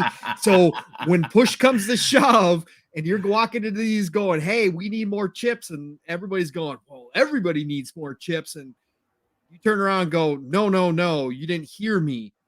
Microsoft needs more that chips. Truck up there, and here's the suitcase, right? Look, that's going to jump you ahead of the line in some instances. Indeed it is. And I think we're seeing a little bit of that right now. And don't forget, again, I'm not a tech guy whatsoever. So I just take it from everywhere. I take in information and try to, get somewhat of an education about how this works. But again, keep in mind, we've heard that with Sony and what they decided to do with the PlayStation 5 and the overclocks and all that kind of stuff, that also cut down on the silicon that they can produce, right? Because they a lot of defects, brother. They have a higher spec in that PlayStation 5, man. Correct. So they've got this higher spec, so that cuts down on their availability of the chips as well. But whatever the case, it's a combination of all those factors coming into play: the mind share, the value proposition, Xbox making sure that they get in these consoles produced at a good clip. Obviously, something happened over the past, 4 to 6 months where right now, they've got a boatload of consoles comparative to what has been available. They've got a boatload of consoles available. We're starting to see them on shelves. I've seen the Series S at my local Targets for since before last holiday, right? When they put that focus, Pong, but now Series X is showing up. Let me just throw this out there. OCD Gamer in the chat. Now, again, folks, he's putting this in. I'm going to read it verbatim. I don't know if he means that this was the MPD sales numbers, but according to what he's putting here, in the US and Canada, the Xbox sold 150,967 versus the PlayStation 5 at 78,000. Yeah. That's nearly 2 to 1. Nearly 2 to 1. And again, right now, I don't believe the number. And again, sales are sales at the end of the day. It is what it is. But right now, it really, truly is at that point where it's whoever can put out the most. Yeah. Whoever can get the product. That's basically we're still at, because people are still trying to hunt down these consoles. Now, we've seen the circus, the clown show up and say, oh, nobody wants the series consoles anymore because they're everywhere. No, if you don't have your product as a business available for people to go into the store and pick it up and walk out with it, that is a problem for any business. It doesn't matter what you're talking about. So the fact that you're seeing Xbox product consoles on the shelves is a good thing. That does not mean the hype has died down. That is a good thing, because believe it or not, as much as we are in this digital age, as much as we are all shopping through Amazon and everything else online, there are still brick and mortar stores. There are still people who walk in there. And when your product is on the shelf, your competitors is not on the shelf, and in that moment, that customer is making a decision, you win automatically because your product is there. They feel good about being able to call over the store associate and say, hey, can you unlock this? I'm going to grab myself a new Series X or a new Series S. And they grab that physical console in their hands and they walk out and ring out with it. That's a win for you, because you've created that opportunity for the customer where your competitor, unfortunately, at this point has not been able to do that. So again, this is all good news for Xbox. They've done the right things in the background, obviously, to get to this point. Hopefully, this is the start of consistency, right? Hopefully, this is something we're going to see all the way up and through this holiday and then into 2023, because Xbox right now is riding a high, and they want to continue this high all the way through, not only with news, but with also these actual console sales and getting the people in, getting their consoles into people's homes so they can enjoy all of this great news, gaming news that we got coming. Well, it certainly doesn't hurt that you have Xbox Game Pass for $15 a month. Correct. Think about the holidays. Think about the holidays. If they can continue to do this and they've got all these great announcements. Starfield's there, whatever else. They've got the family plan for Game Pass showing up this year. Yeah. For a family to walk in and you've got multiple kids in that household, maybe you yourself are a gamer, you got your Series X, your kids are always, bothering you to play, whatever else. You go in, you get a Series S for $250 on sale this holiday, and you can sign up for a family Game Pass pack that's going to save you money. Maybe you buy 2 Series S because they're so dang cheap, and you go ahead and get all your kids set up. You get your whole family underneath the Game Pass, plus a couple buddies or whatever the case may be.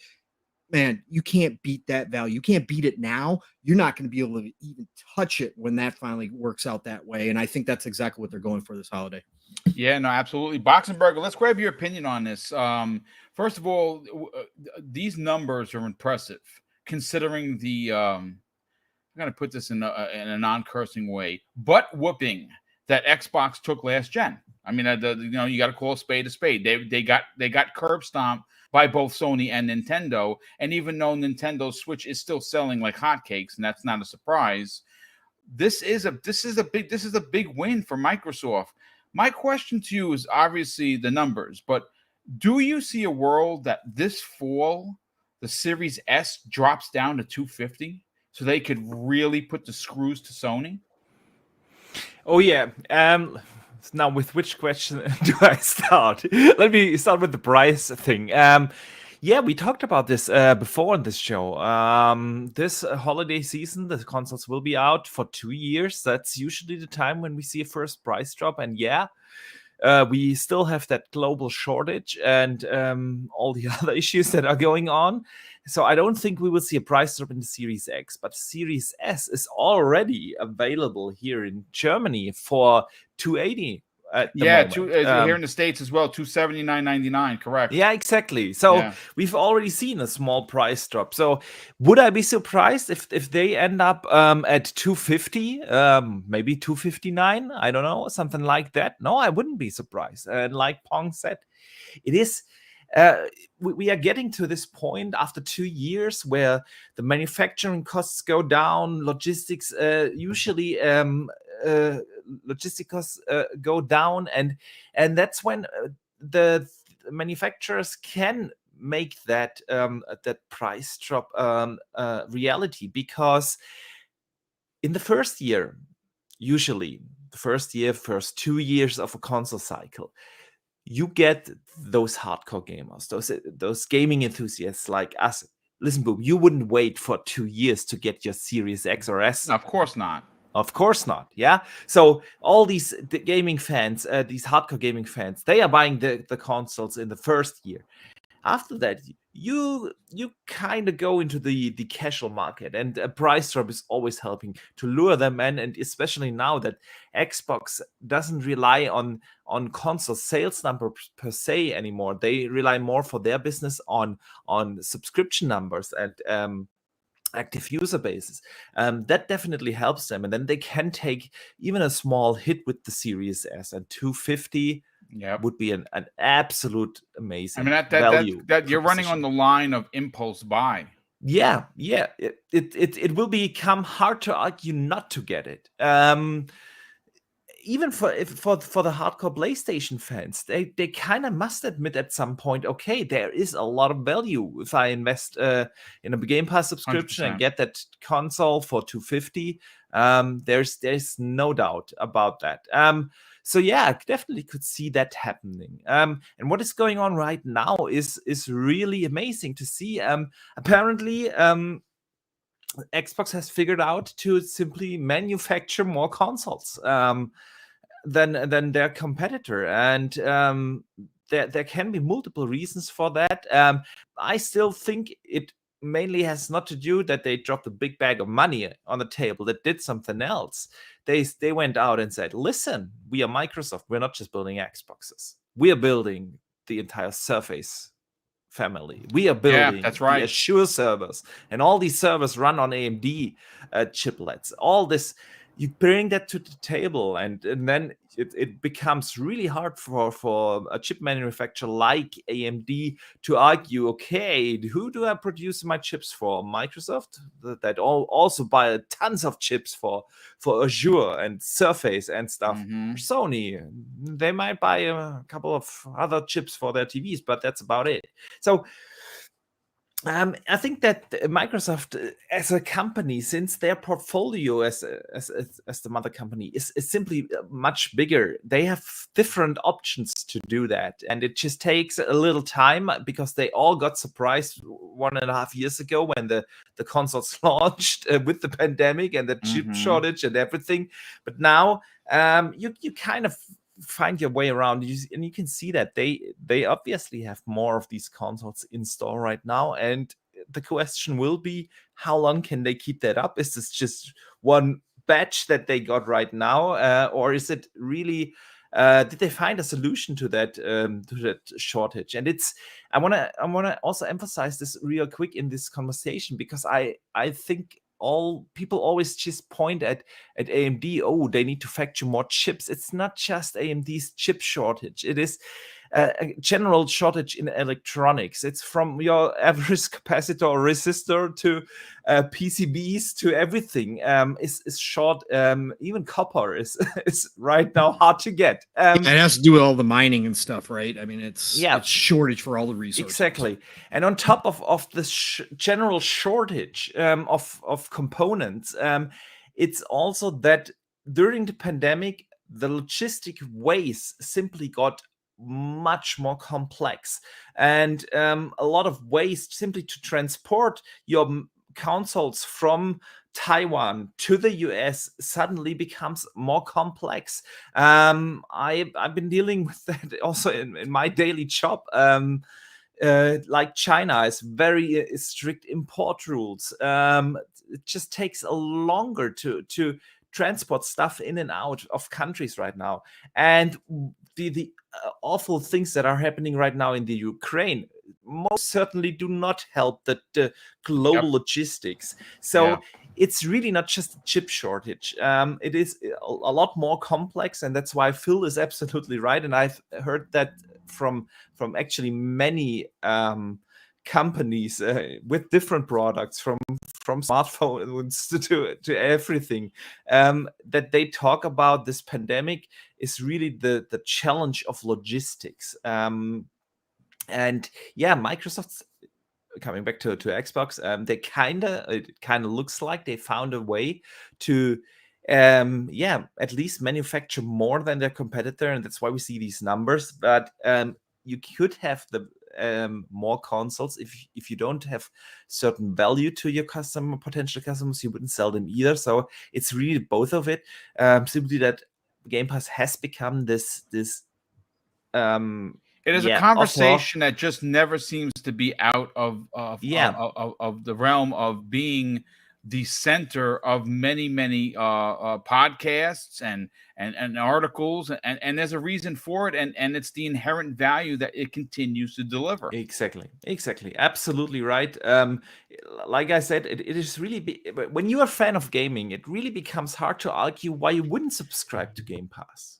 And then it doesn't matter whether you're on console, also on PC. There's so much value in there that it's hard to pass that up. And if you combine that with the availability of your actual current gen console, I think that's just something where a lot of customers now just lean towards Xbox. And now all they need to do is to finally start marketing the Xbox brand across Europe, and then they are on good track to become the gaming leader that they want to be.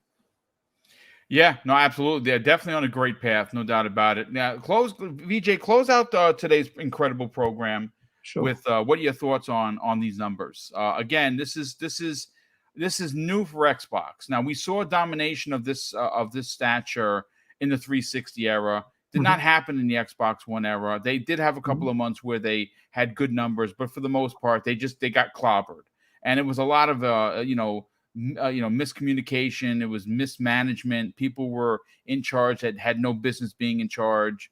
that did not have Xbox in their best, best foot forward.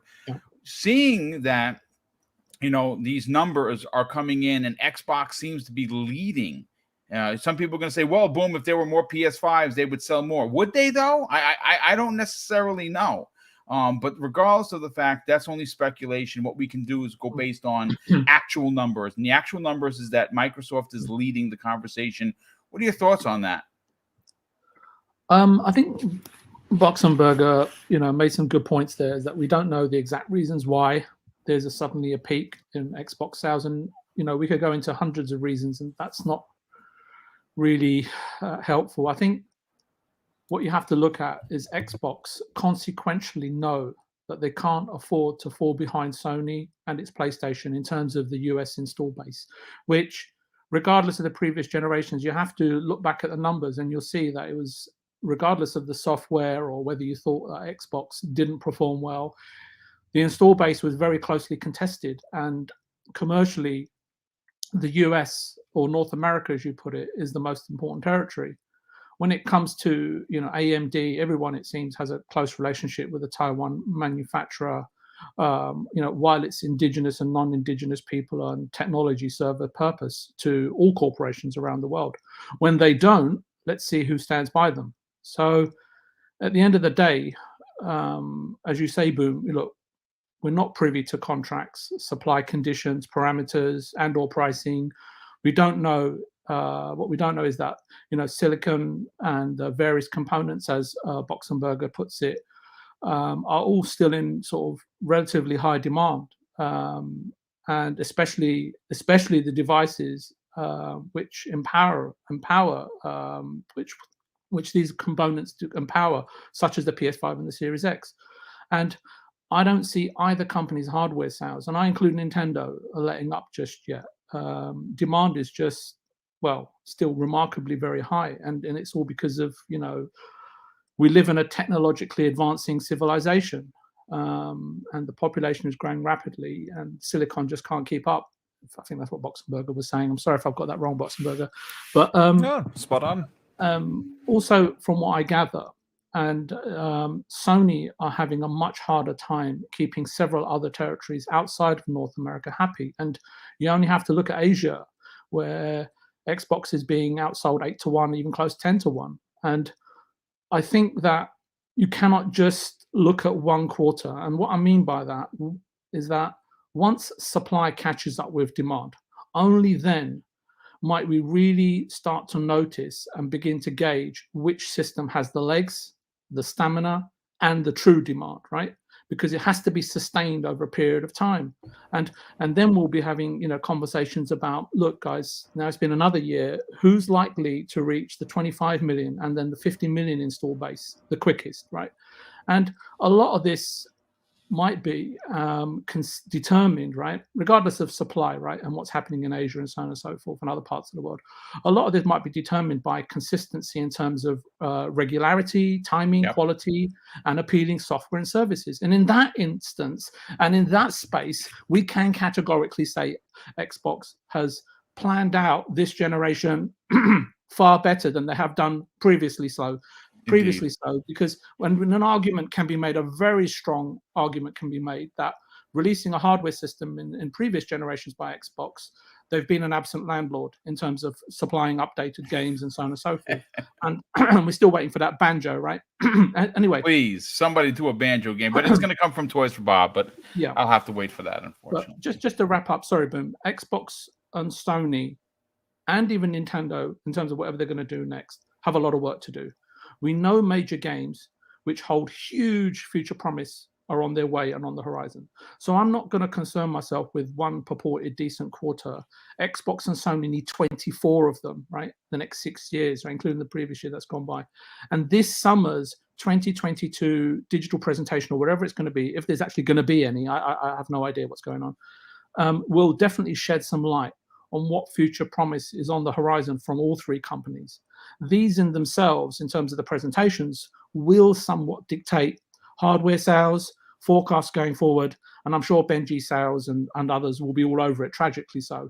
But but for me, in terms of the reason why I say that is because if you have a shortage of systems and the Series X is selling out, and perhaps Series X's are shipping in the US because the Series S is not doing so well here, where it's doing, perhaps Series S is doing really well overseas, is that I don't see any need to drop the price of your hardware if you're selling out, right? So until a point in time, perhaps, when there's I forgot what the word is, a mid-gen refresh or something like that, then perhaps maybe they'll drop the price and so on and so forth. But yeah, I think that at the end of the day, there's a hell of a lot to look forward to. And I know that many of your panel members say this quite often after we have these sort of varying debates, is that at the end of the day, competition is great. And if all three companies are doing really well, at the end of the day, we as consumers, we as gamers, we who enjoy this fantastic pastime and are privy and privileged for it, are going to benefit. So in my eyes, long may the competition continue. Yeah, no, absolutely. Listen, what a great show. We had over 400 people here, Pong. We had 4 topics. We got to every topic. Everyone had a great chance to kind of really dig their heels in the sand or dig their teeth into the into each topic. I want to thank everyone for tuning in. Of course, I have to say a big thank you to all the super chats that continue to come in. Mrs. BoomStick and I are doing a $300 giveaway for Easter at the end of the month. All you have to do to win is be in the chat that day that we do it. It's probably going to come the way of Breakfast with Boom. I'll be doing some advertising in the coming weeks for it. It's going to be 4 $50 gift cards to your choice, and with an additional 4 $25 gift cards to Xbox Live, Nintendo eShop, or of course PSN. Whatever floats your boat. You win. I'll hit you up either through email or through DM, and we'll get you the code. And all you got to do is to win is be in the chat that day. If you are a channel member, you get an additional entry through the picker, as well as if you drop a super chat, you will get an additional entry through that. And again, these super chats are how we pay for these big giveaways. It's the first one of the year, and $300 is a lot of money, especially in these times. And again, it's our pleasure to do that. Pong, by all means, brother, let's get you on out of here. Sell your brand. Tell everyone where they can help you and Steel Rain hit the 1K subscribers this year, which is something you guys are looking to do on your Saturday show, 10 a.m. Eastern Standard Time, living split screen. If you're not tuned in, you're not doing it right. Thanks so much, Boom. Man, it was good to get back in the saddle on Xbox Factor podcast and have great conversations with you, Boom, VJ, and Boxenberger. I love listening to you guys speak. You guys come with so much knowledge. Very elegant, both. Yes, it is fantastic. It must be the accents. That's what does it. That's exactly what it is. No, you guys are absolutely amazing. Love you guys. Chat, you guys were incredible. Really good conversations happening in there as always. Thank you so much for coming out and supporting. Like Boom said, almost 400 people here on a random Tuesday with not the biggest news in the world, but still, again, this industry non-stop. What we talked about today would be considered big news just 10 years ago, right? That's how this industry has grown as a whole. That's why we're here. We love seeing you coming out, all the new faces, all the old faces. So all love and respect for you guys as well.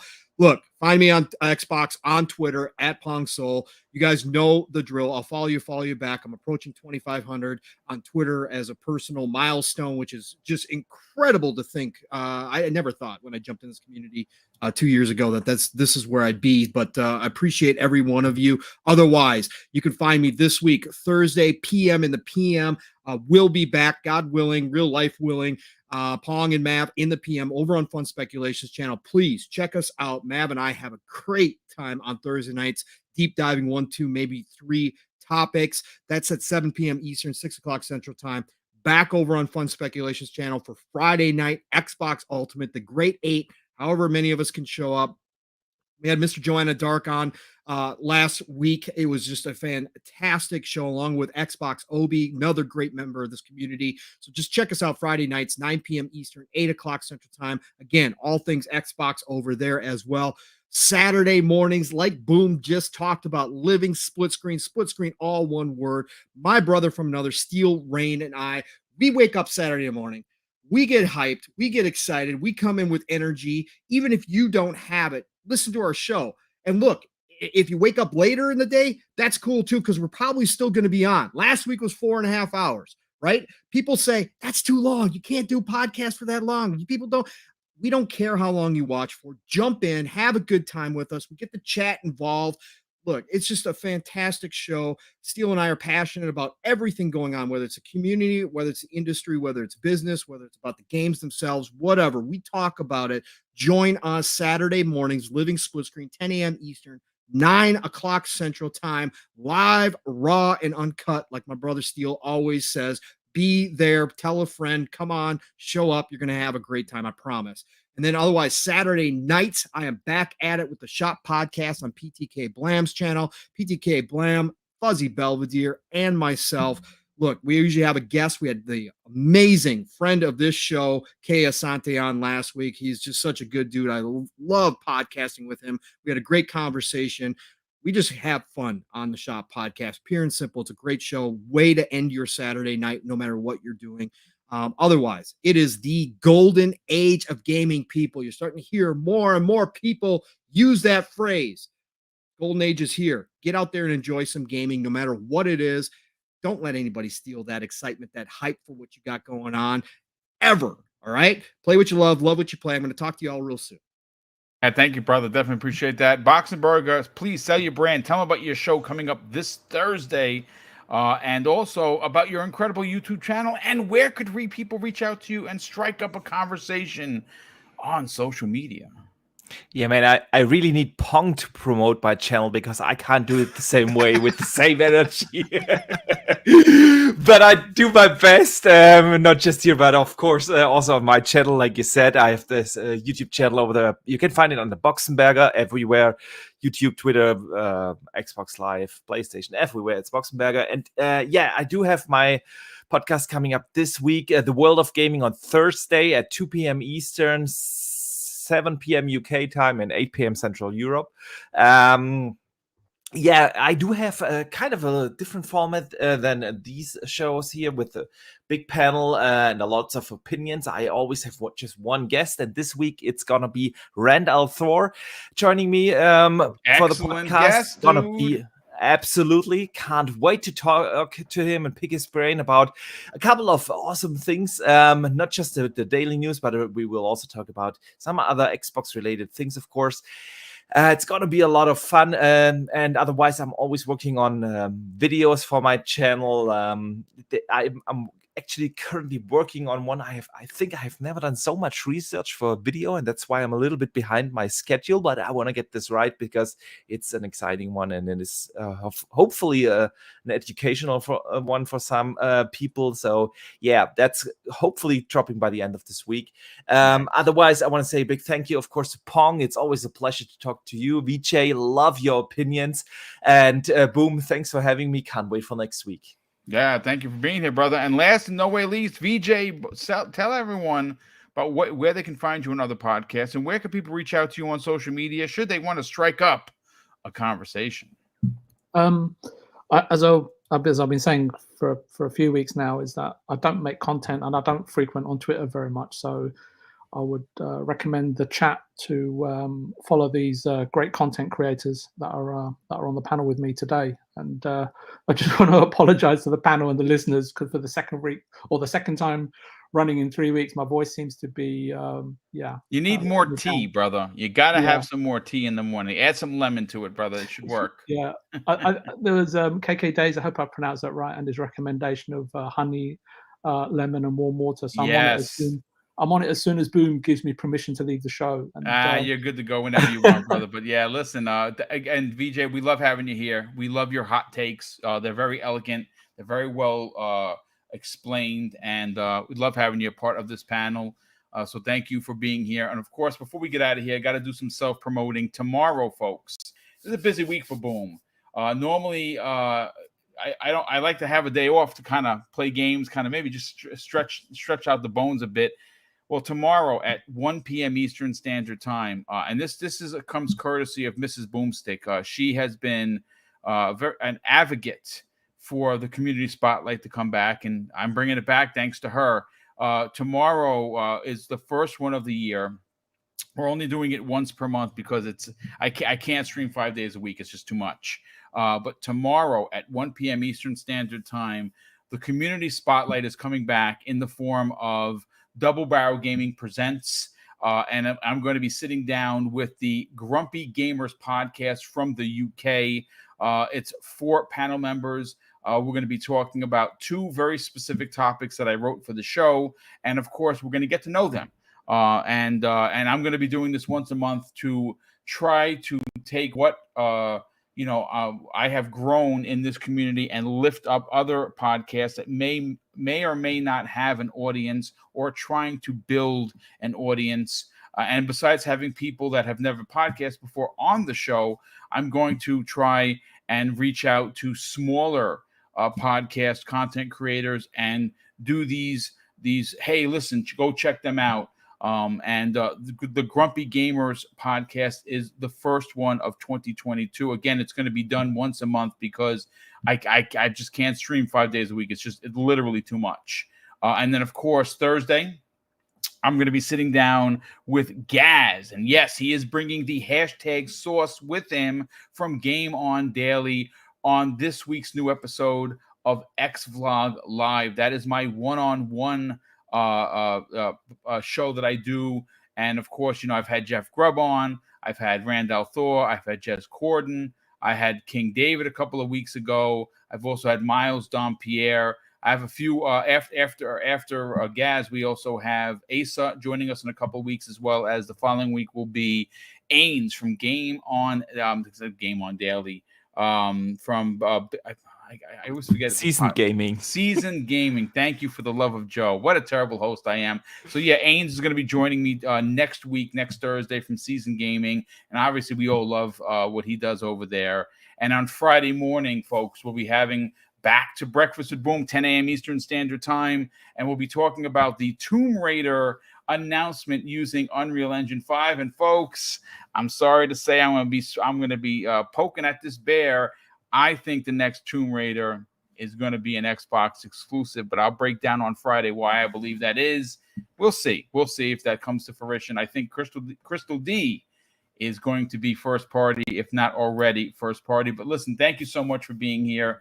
I want to close out the show with something, folks, that is important to me. Hopefully one day be important to you. That's something that my dad taught us when we were kids, and he said, son, treat others how you want to be treated. And also, it doesn't cost anything to be nice. You live by those rules. And I can guarantee you're going to have an awesome day. So take care, everyone. And we'll see you next week on the newest episode of the Xbox Factor Podcast.